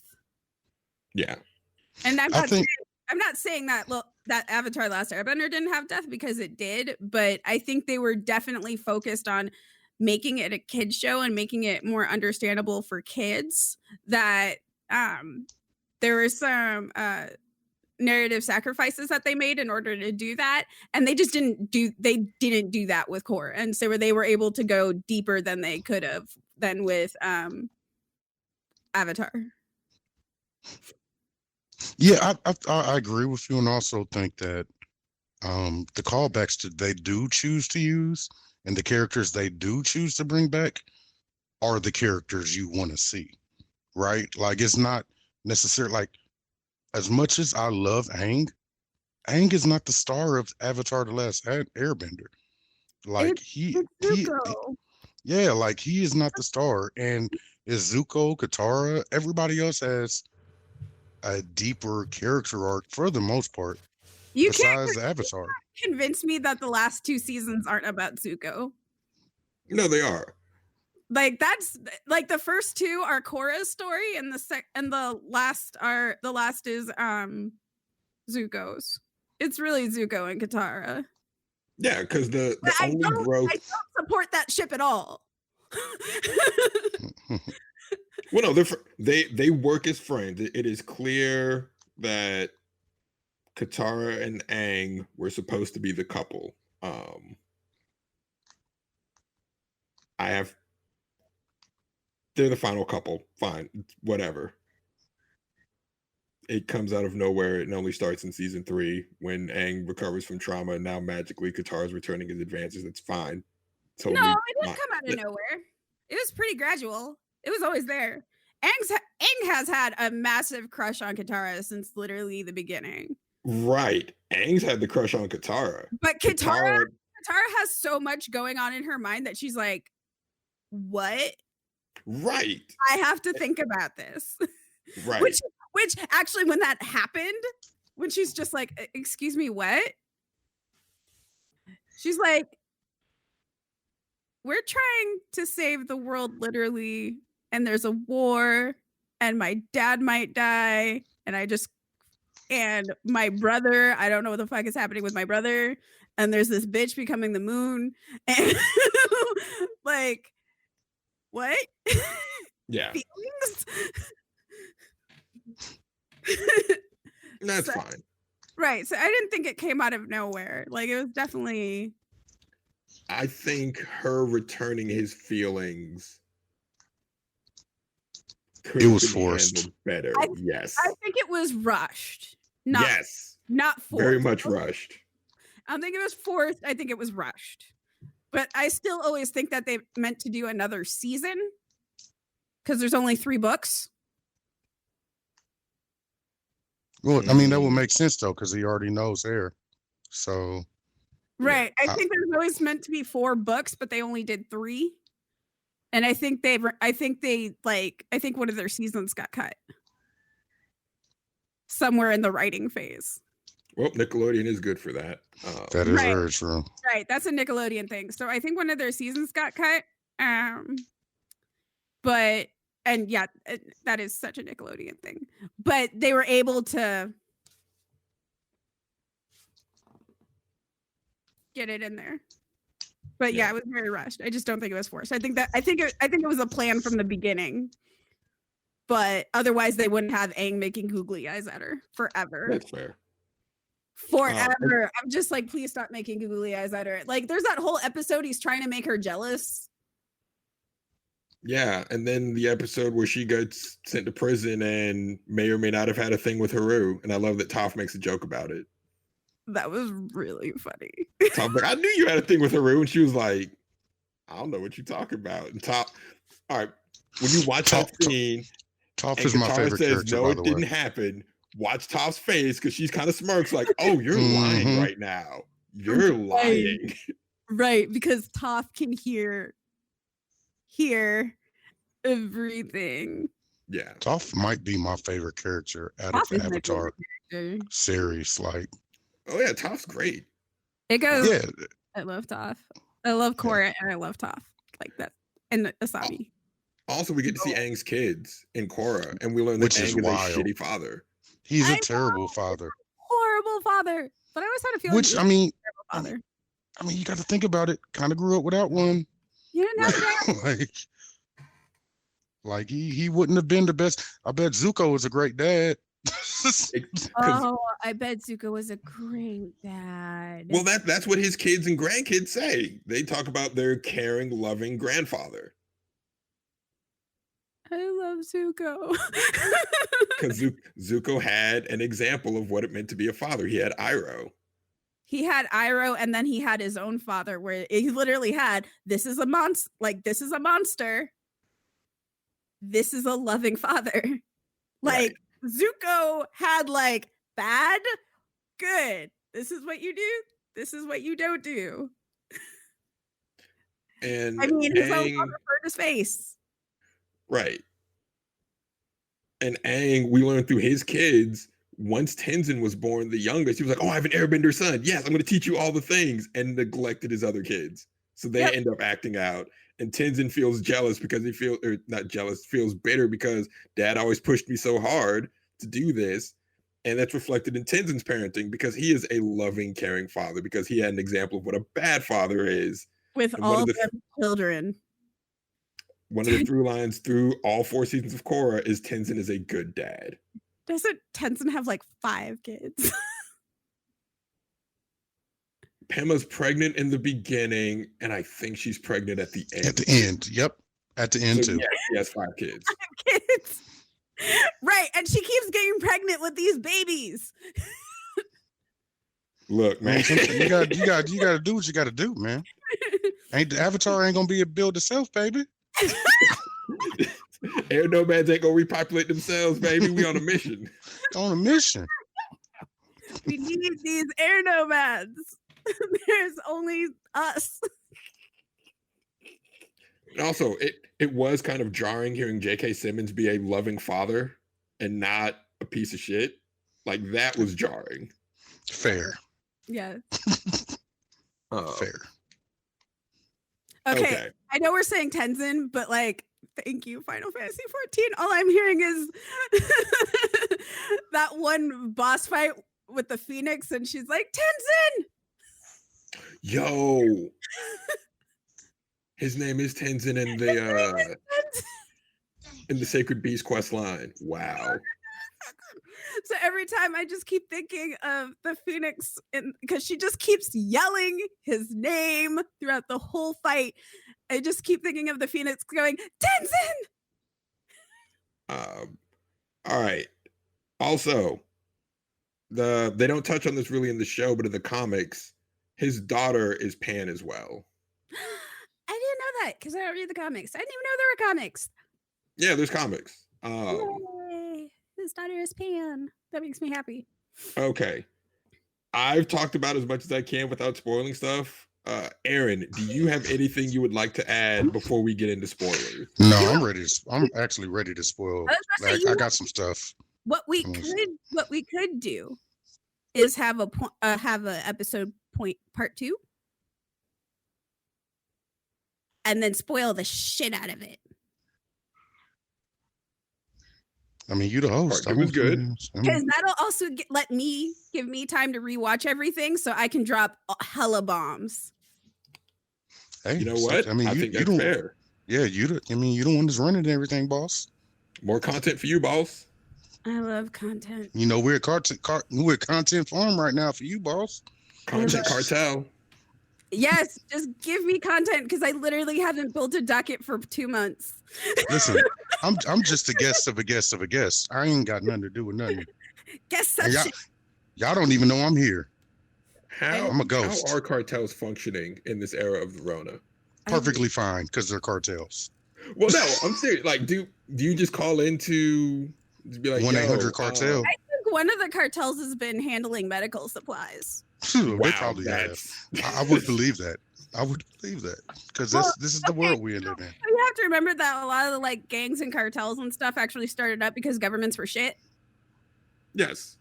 So when they started up and governments were shit, they were actually like being both good to the community and problematic at the same time, but they were still like here making sure people were fed, making sure people had water and supplies and jobs at the cartel, killing people, and you know what I mean.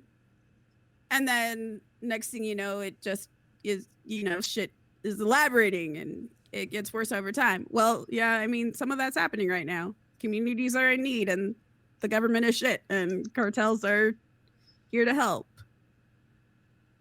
I say that with my near face. Hey y'all gotta go watch her. Y'all gotta watch them play Near. Y'all like it's the funniest shit ever, Bacon, because you sit there and you literally just stand there with your mouth open for like 5 minutes at a time. It's fantastic. It's so good because that's how I played the game. Listen, the last stream wasn't that bad. Because like now I'm on playthrough. We're gonna talk about Nier now. For First of all, I'm very excited about this, guys. If you couldn't tell, he has been shaking with excitement ever since I said I don't know about I don't know about shaking now. Shaking's a bit much. Maybe just a hard smile might be more along those lines. Nah, dog, you vibrating. Okay. My leg is actually shaking right now. Yeah, actually, I know. Yeah. No, stop kidding yourself. Sorry about that. I won't lie to myself anymore. Hey, listen, it's your cause. It's your cause. It's your game. Listen, to be fair, this game is literally one of my 5 favorite games of all time, and it's moved into my top 3. And as somebody, if anybody knows how much I cherish and really appreciate gaming, they gotta know how much that means. Like, that's not something I take lightly. So I am very excited to see Bacon play all of Nier. This is great. Okay, so I have this amazing new computer. Like, it is amazing. Your stream looks really good. Like, it's crazy. It looks so good.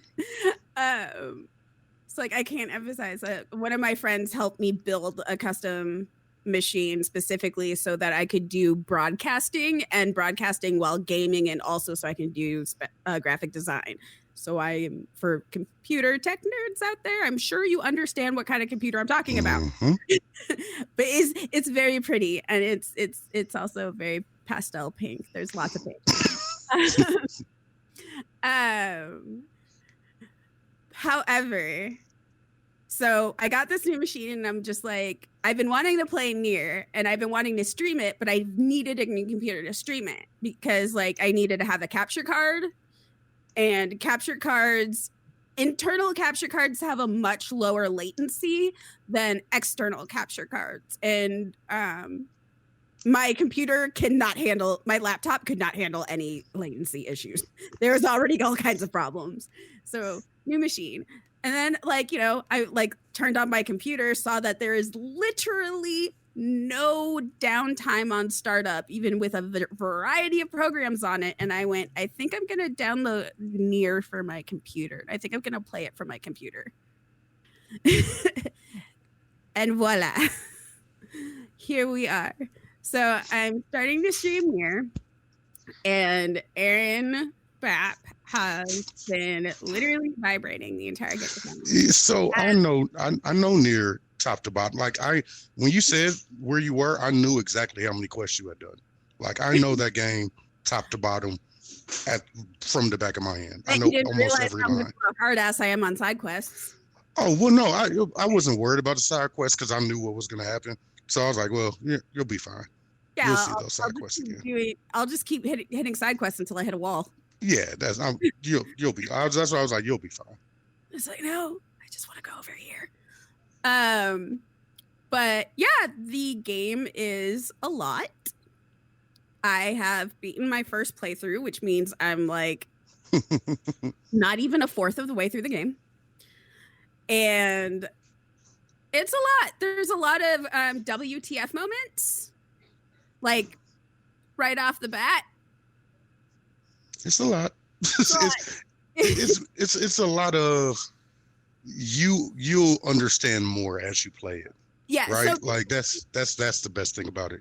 Basically, the first playthrough is really world building. And at the end of the first playthrough is when it starts like kind of getting in with the philosophical questions. But that part of it's not really hitting until after, like in part 2, as you find more information. Yeah, part 2 is definitely where you start learning, like, wait a minute, there are some things in here that I'm learning about this on this second playthrough that I definitely did not know about on the first one. And honestly, I wouldn't even call it a second playthrough. That's wrong to say that. Yeah, I think Absolutely. second playthrough is a bit misleading. I think it's first story and second story. Right. Because each playthrough, you're essentially going to be playing through different perspectives. So yeah, completely different dialogue too. Yeah, and there's completely different dialogue. Like there are parts where I was just like, what the hell is 9S doing in this area? And now I'm playing as 9S and I'm like, Jesus Christ. Yeah. 9S is going through some stuff over here. Bacon doesn't understand why I say 9S is that I hate 9S, and you will find out that I despise 9S. Even if you like 9S, and you can have a reason to like 9S. I hate 9S. Can you? I He's hate the 9S. least likable. He's one of the least likable characters I've ever met in any game. Oh, no, Likable. For me, he's just annoying like a teenager. He just sounds. Yeah, that's fine. Yeah, Keep going. There was a period of time where that felt exactly the same way for a while, and like I said, you've still got about 50 more hours of a story. So yeah, you're right. You're in the right place at the right time. I'll just say that much.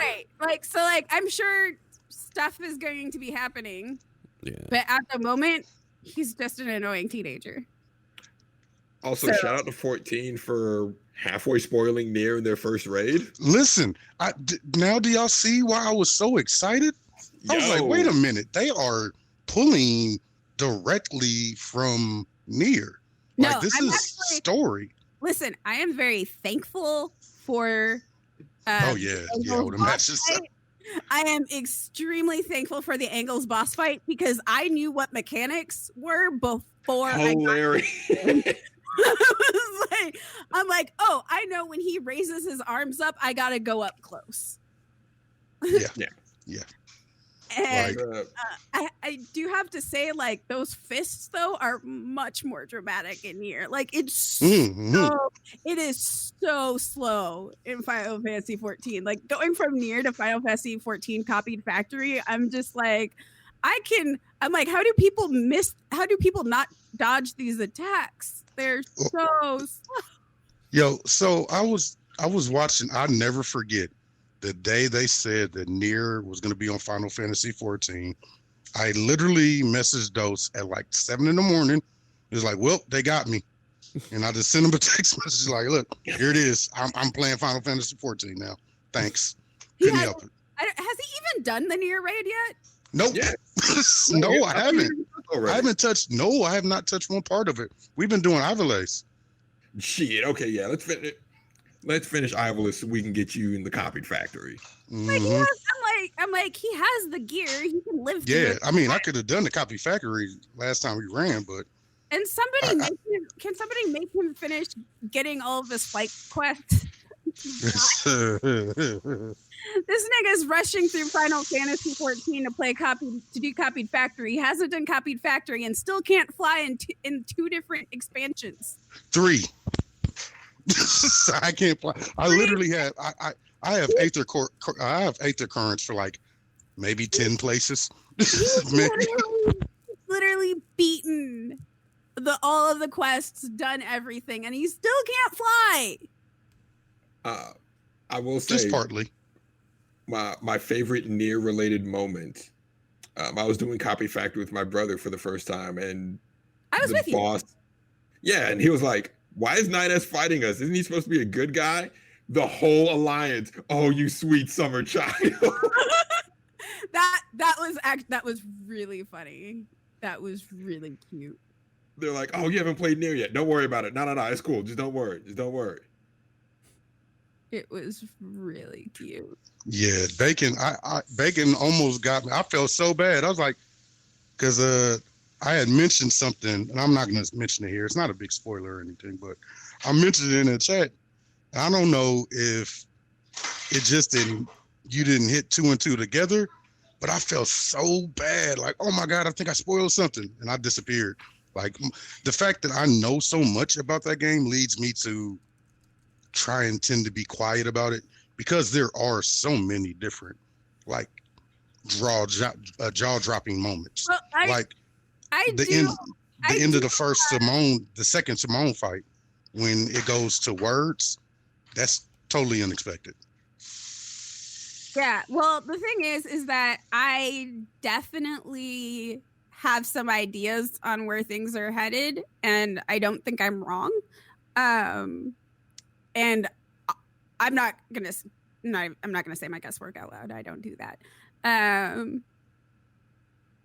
But like even some of the stuff that I knew was going to be happening in like the first story and even through the second story, even though like they were right, I was still just like my eyes just like bugged out. I'm just like, oh, I was right. Oh my god. For me, it's the copy factory, right? So like seeing you run the copy factory for the first time, or running the factory, not the copy of the factory, running the factory for the first time, and when you get to the robot cult, I was like, that's the face. That's the good stuff right there. I was like, where the hell did this cult come from? And like part of it that I've noticed is like the robots are picking up on specific human things and are like, that is what their whole embodiment is. Like you have these pacifist robots who they're not going to fight. They are not going to fight. You have these religious cult robots. The fuck? You have these amusement park robots that are just like fun. And I can't think of the other robots because I got stuck on the cult robots and them jumping into the fire, committing suicide, and I'm just like, oh my god, that whole area. I was just like, so you attack. You were so ready to attack the tank. What that tank do to you? All that tank wanted to do was have fun. Balloon guy. He just wanted to have balloon guy. No, He's shooting balloons. I didn't want to attack the tank. The tank didn't attack you. I didn't want to. The game literally wouldn't let me. I feel so bad. And that's the thing too, is like, I genuinely feel bad because like, this is the kind of person I am when I play video games. Like my real life moral compass, like affects how I play video games. So like, I can't go on murder sprees in video games. I literally can't. Like, I do not like that. I would look again. That tank didn't attack you. I'm just saying. Horrible for attacking that tank, and I didn't want to attack the tank, and the game was giving me no other option, and I'm just like, I don't want to attack the tank. It's always an option, Bacon. Remember that. Always an option. I looked around all over for the option. I looked so hard. But no, so you're enjoying Nier, is what you're saying. Yeah, no, it's good. It's a good game. I knew I was gonna like it. Good. But yeah, I'm just like, I don't want to attack the tank. I don't want to attack any robots that aren't attacking me. I mean, Balloon Guy is just shooting out balloons. He's a balloon guy. Balloon guy. He's just balloon guy. And then Robot on break is just sitting there smoking a cigarette. He's on break. Just hanging out. I left him alone. Yeah, he's just sitting on break, relaxing. He's fine. Just had a hard day. Then there's the other balloon guys. They're fine too. Oh yeah, that other balloon guy with the balloon boy. Yeah, the balloon family, balloon dad. The balloon family, the balloon dad, the balloon mom, the balloon kid. They're so cute. Yeah, no, I don't want to attack robots. I really don't. And that's why, like, I was actually kind of happy I got to save robots from other robots who wanted to kill them. I'm like, don't kill them. Religious cult, what are you doing? I was really affected, like, by that whole area, especially because, like, there's, religious cult robots that their whole premise is they want to become God. And become as gods. To become as God. And to do that, they must sacrifice themselves to become as God. Like, that's how you do it. And they were also killing each other and killing... I'm still trying to figure out why those other robots were eating people. They're also trying to kill the other robots. But there were other robots who, were part of the religious cult and were like, this isn't how you become a god. You don't become a god through death. And they're like hiding and like afraid and cowering. And I'm like, no, robots, no. I must protect. This can't continue. This cannot continue. This cannot continue. And then there's like the desert robots who keep saying this cannot continue. And I'm just like, well, I feel so bad for you. I don't want to fight you. But you're attacking me. Also, why are robots eating people? Why are robots eating people, Bacon? That is the question. I'm not far enough in the game for that one yet. But I still want that answer. I'm like, why the fuck are they eating people? So we have some cannibal robots. Then we also have we have the robots in the forest who are trained to protect their king. And this cannot continue was a bop. But yeah, so we have the robots in the forest who are trained to protect the king, but they're not actually like protecting the king per se. They're protecting the king's gravesite, which I thought that was really fascinating. And again, a superhuman thing. So it's just kind of interesting to see the robots like emanating like extreme human perceptions and feelings and stuff. Although again, not with the eating people and not with the I mean, it's just a little robot on robot action. That's all. It's just it's the funny thing is I name every episode before I start streaming it, and I said like, what about robot on robot violence for that one? And like that was so fucking accurate. Yeah, that's all it is. That was the most accurate Twitch. And of course, like the one where I said, do robots even have a complex? And then it gave the backstory for, I feel like I'm being being like a prophet in my own near experience. Because the stream where I fought Simone, but it actually went into the reasons as to how Simone became like this giant, murderous, beautiful, screaming bot that hacks into androids and uses their bodies to try and kill you. You know, playing that 2 times, it's still creepy. Mm-hmm. That one, I'm like, that did not stop being. That's another thing too. It's like even in like the second story, it doesn't stop being creepy.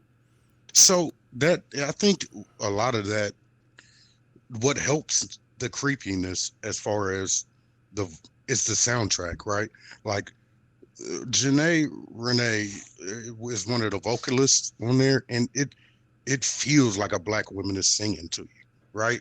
Like it feels there's a soul in those songs that you normally don't hear from video games, and I think it affects the way you perceive the gameplay in a lot of ways.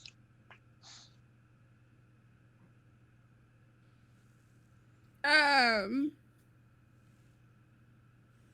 think Nier does isolation better than most survival horror games. You feel, and the thing about it is, feeling isolated doesn't require you to be by yourself. It just isolation is a tone and a mood. It is a vibe, as they say, and it's hard. It's hard to do. It's actually one of the great failings of Western Silent Hill, for example. Is you never feel isolated. You feel sometimes like you're by yourself, but you don't feel isolated. It does. I'm sorry. Go ahead. No, absolutely no. What were you gonna say? Well, I think it does weary in a way, and what I mean by weary, and y'all have heard me talk about Nier 1,000 times, but when it comes to weary, not necessarily the game itself, but the player. Like you get tired playing that game. Like you can't mentally play a lot sometimes, you know. And apparently I'm in a meteor shower. That was my little girl. I'm sorry. And so when it does those type of things really well, you feel tired. Like there was a point in that game where I wanted to quit. I was like, there is absolutely no way I am continuing on. And at that moment, probably an hour later, it went on. And I was like, oh, it did this on purpose. these breaks are on purpose. These stops are on purpose, and you don't see that type of cohesiveness between gameplay and game design a lot of times. And I just really appreciate that out of that game. I'm sorry, I've thought about that a lot. No, it's true. A lot of times a game trying to show isolation will just leave you by yourself, and it's not isolation. And games try to do this. Some games fall, and you can tell when some games lose a thread. Evil Within 2, as I was mentioning earlier, it starts off isolated and then kind of loses the thread a little bit. That happens a lot. The Division, funny enough, has a really funny tick where you'll be in where the Division is trying to do the isolated thing, and you'll play a hard level, and they just tend to push you out back into the street, and there's just nothing there. And it's like, if they did isolation really well, all the noise of all the gunfire then going into isolation would be great, because that's what Nier does. Nier gives you all this nonsense, and so it just leaves you out there in the middle of the field, just there with some music and some robots who may or may not notice you, and also may or may not care that you're there. You know what I mean? And it does it everywhere it goes. It feels alive and uncomfortable. And it just, a lot of games that are trying to do uncomfortable, unnerving isolation don't do it very well. Yeah, so. It does. I wouldn't say shock is really, like, I can't say like it's big on like shock moments, but it really hits the unnerving really hard. Like unnerving and unsettling. Right. And like 100% just like falls that way. I mean, there's robot sex in the first 30 minutes. Okay, like that's Yeah, the kind of game we're playing. Yeah, and I believe this was my robot sex face. I was just like, what? Okay, we have robots having sex, and then they have a robot child. I think I was streaming it, and the robot sex. I lost Erica. So they were watching, and Erica then never watched me play Nier ever again. I lost them completely on that scene that the robots have the sex, and then the K-pop boys come out, and then it's just they were like, "I'm good, thanks." Oh yeah, the naked K-pop boys do come out. They're J-pop. Okay, J-pop boys. There's massive difference. I'm not saying there's not. I am adjusting to say K-pop boys because also I don't want to hear the differences. I'm tired. I will just accept that there are J-pop boys, and we will save that for further content down the road. J-pop boys, audience, noted. I will fight you. I'm not arguing. I'm literally just don't want to hear it. Listen, sometimes it's one of those things. It's one of those things where you pivot so easily, people think you're making fun of them. You're like, oh, okay. Like, I don't need to hear a treaty. You would know more about J-pop and K-pop than I would ever be able to consume in the next 2 decades. So if you're like J-pop actually, then I'm like, oh, word. It's like listening to your doctor. Fuck do I know about how lungs work? It's true. Pair my random obsessions with how. Yeah, it's true. People would be quizzes. Yeah, no, nigga. If you a doctor, if you a specialist, you telling me about how certain parts work. What the fuck I know about certain parts? Telling me about how like hamstrings work with fucking relation to quads and your fucking muscles and your fucking hip. I don't know. Okay, cool. Jared just said Aaron is tired and racist. I listen. That's the thing. I'm here to learn more. Listen, I literally just started paying. I literally just stopped raising my eyebrow at K-pop when they started donating to Black Lives Matter. Like, so my personal unfettered enjoyment of K-pop is like 4 days old. So yeah, there's a big old blind spot. I'll own that, audience. Huge blind spot. I'm working on it though. Your enjoyment before that was all John Cena and 17. It was some songs here, but I always thought it was problematic for a long time. Yo, oh no, it's wildly problematic. So, you have had your Japan uprising here in the last couple of years between anime and now you playing JRPGs again. You know what it like is? your whole Eastern thing is going strong. You know right what now. it is I just stopped I stopped taking it so seriously. I still think the storytelling is utter nonsense. I think Nier is utter nonsense. But I realize that there is a skill in how you deliver that nonsense, and there's a certain point of it where it's cultural, and it's just not for my black ass. It just ain't. So it's like, oh. And so Nier also does nonsense with, like, if you go and like look at the philosophy behind the nonsense, it no longer becomes nonsense. It's like another layer to it, but you have to dig for it. Because but that all you're seeing is big giant robot fights at first. So right. But I also like I am a recovered weeb. So I'm like very, very used to the narrative style in JRPGs. And a lot of the philosophy behind them, and I used to be really annoying with, like, I used to be one of those people, like, hardcore about it. So like there's some stuff that there's stuff that I'm picking up just because I understand the type of storytelling it is. You know what? You know what I think it is also? Is I think as I was younger, I wasn't hearing any of the stories I wanted to hear. So I didn't want to hear any of the extra stories. So I wanted comic books to be written a certain way. I wanted to see stories of black people. I wanted to see more stories of women in it, right? All everyone ever had from me was like nonsense anime. Like I was like, oh, I wish it was this story. And then it was like shittily written comics, weird games where all the women have their vaginas out, weird, and fucking anime. And I was like... And growing up, I was like, this all sucks. And I think I resented the idea of being presented with all these alternatives that are shitty and not what I asked for. But now there are so many stories that are so well written that have my sensibility just as like as a person who just as a preference as a black person. I see them now and I'm like, oh, okay, cool. Okay. Well, having been actually served a meal that I want, like any part of the meal that I want. Like I was like, had like a burger and fries and a shake and everybody's giving me everything but. So I'm like, fuck food. Then yeah, I've definitely pumped the brakes on it. And I'm just like, oh, sure. All right, let's do some Nier. What do we got? Monster Hunter? What is this? Tales of Valkyria? Whatever, sure.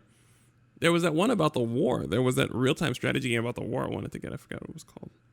You have to be more specific. Fuck. I gotta look it up. Yeah. And I grew up basically being told those don't exist. Right. I was very resentful of that. Like nobody like handed me something else. They just said no. Like there was nothing. There was nothing. So I'm just like, let me go find something. Right. And even when I saw from somewhere. Right. You know, it's just Anywhere. You know, right. I had a deep seated resentment of our lack of representation that I've been able to put the rest because now our stories are being told. So sure, tell me any stories. You tell me those robots fucked and fucking J-pop boys came out. You right? Let's go. We in there. Where are we from? Space station? What are we? Cyborg? What happened? A dragon?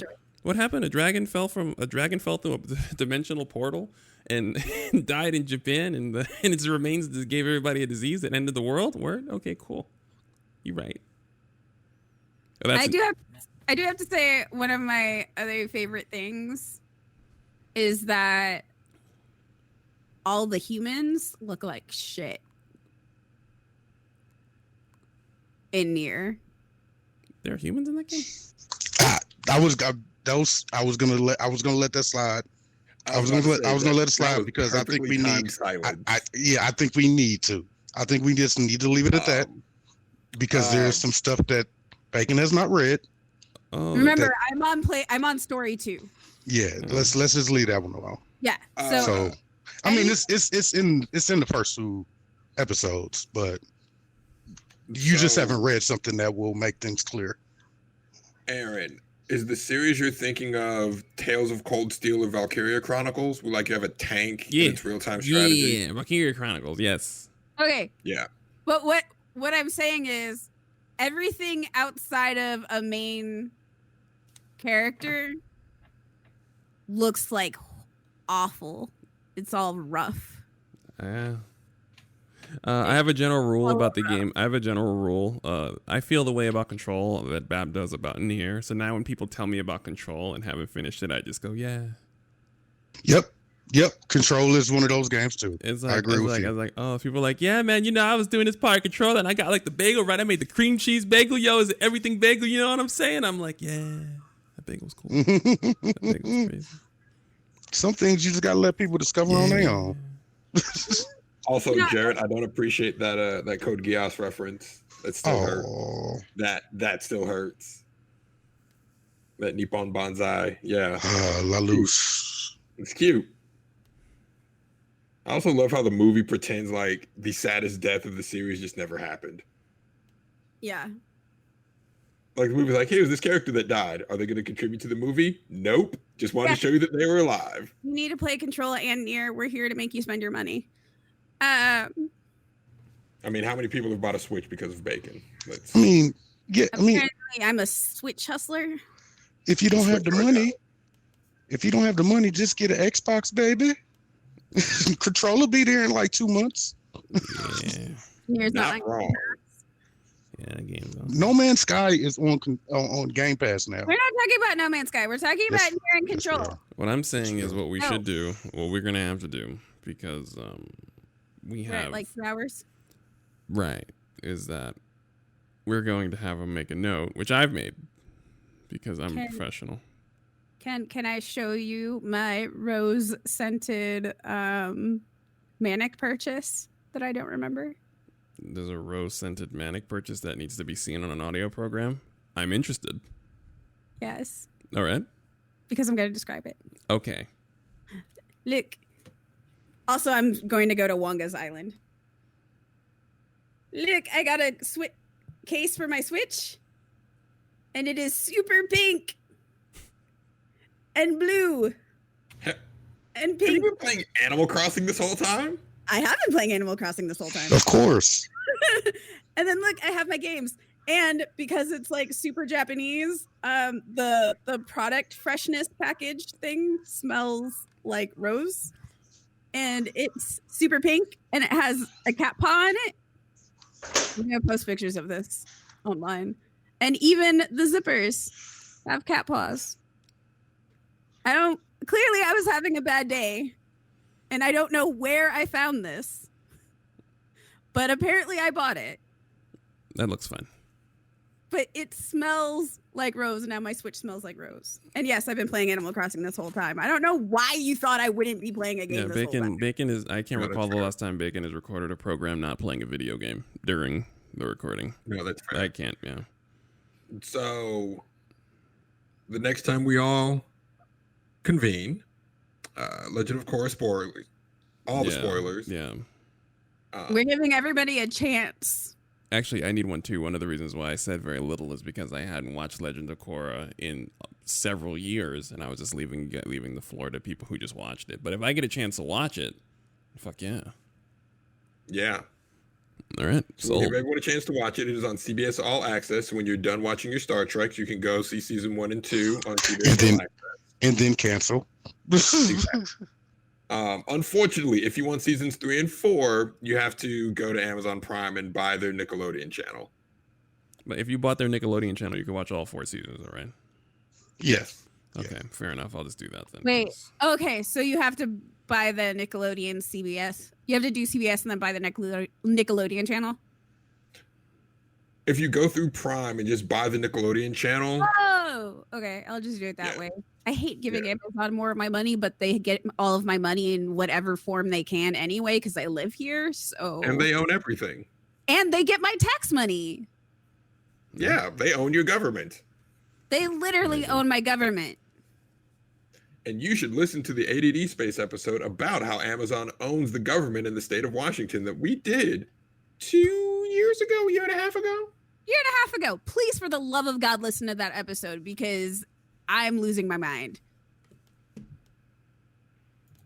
Amazon does not own the Capitol Hill Autonomous Zone, however. No, it does not. Oh, it does not own Chaz. Also, we have I have friends who are inside. I don't leave my apartment. I'm immunocompromised as hell.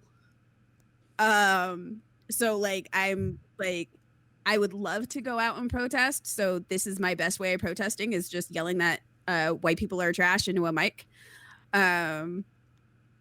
So but I have people who live in Chaz, like this is happening right outside of their apartment, and friends who are going and visiting, and the news is just being an ass about it. It's like Cal Anderson Park is still dangerous, but it's been dangerous since the tech bros moved in from Belltown and brought the crime with them, and since the local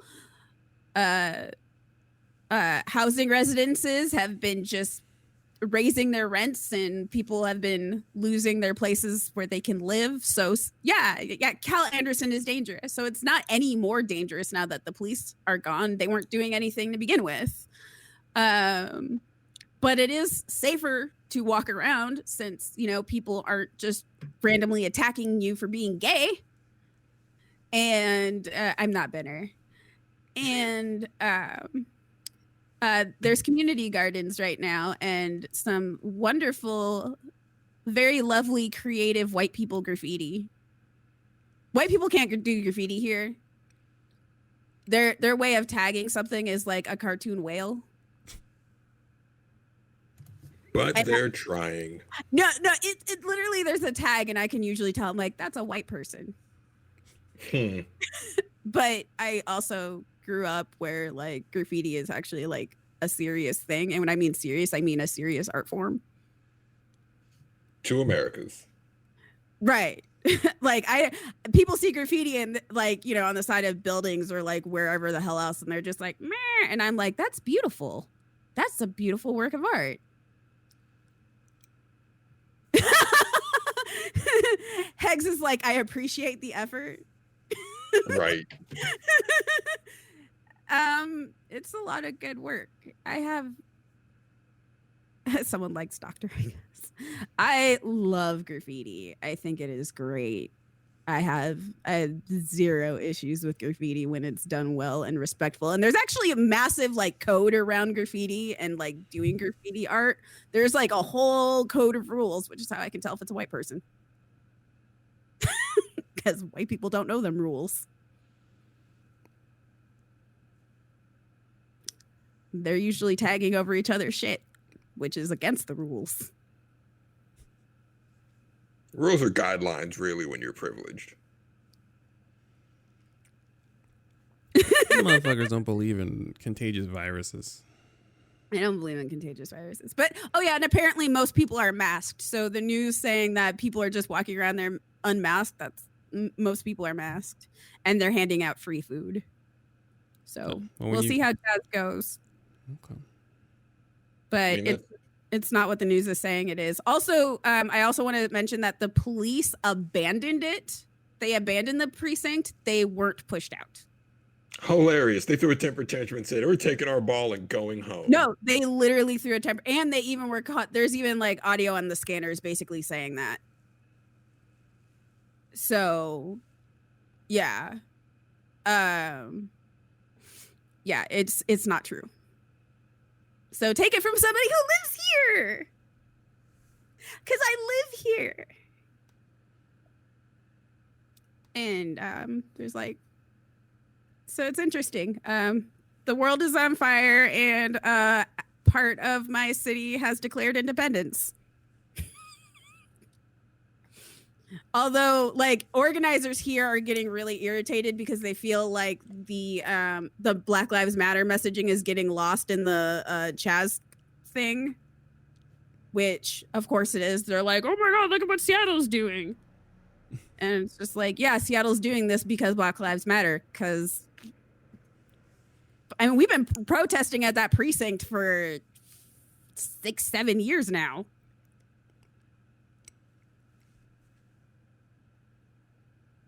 Everything's come to a head. Oh, I also since before we cut it short, I do have to say, Riot Games came out with their own Black Lives Matter thing. They can go screw themselves.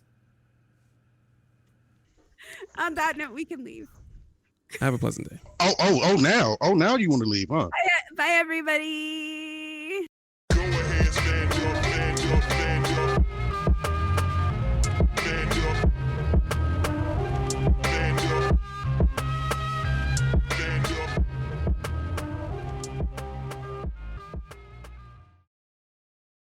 And here's your weekly reminder that the most delicious name in podcasting is also the most delectable name in the art world. Visit etsy.com/shop/lost-in-pandemonium for the latest prints, posters, bookmarks, notepads, and more from our very own bacon. That's etsy.com/shop/lost-in-pandemonium. It reminds me of an ancient African proverb. Help bacon buy cake.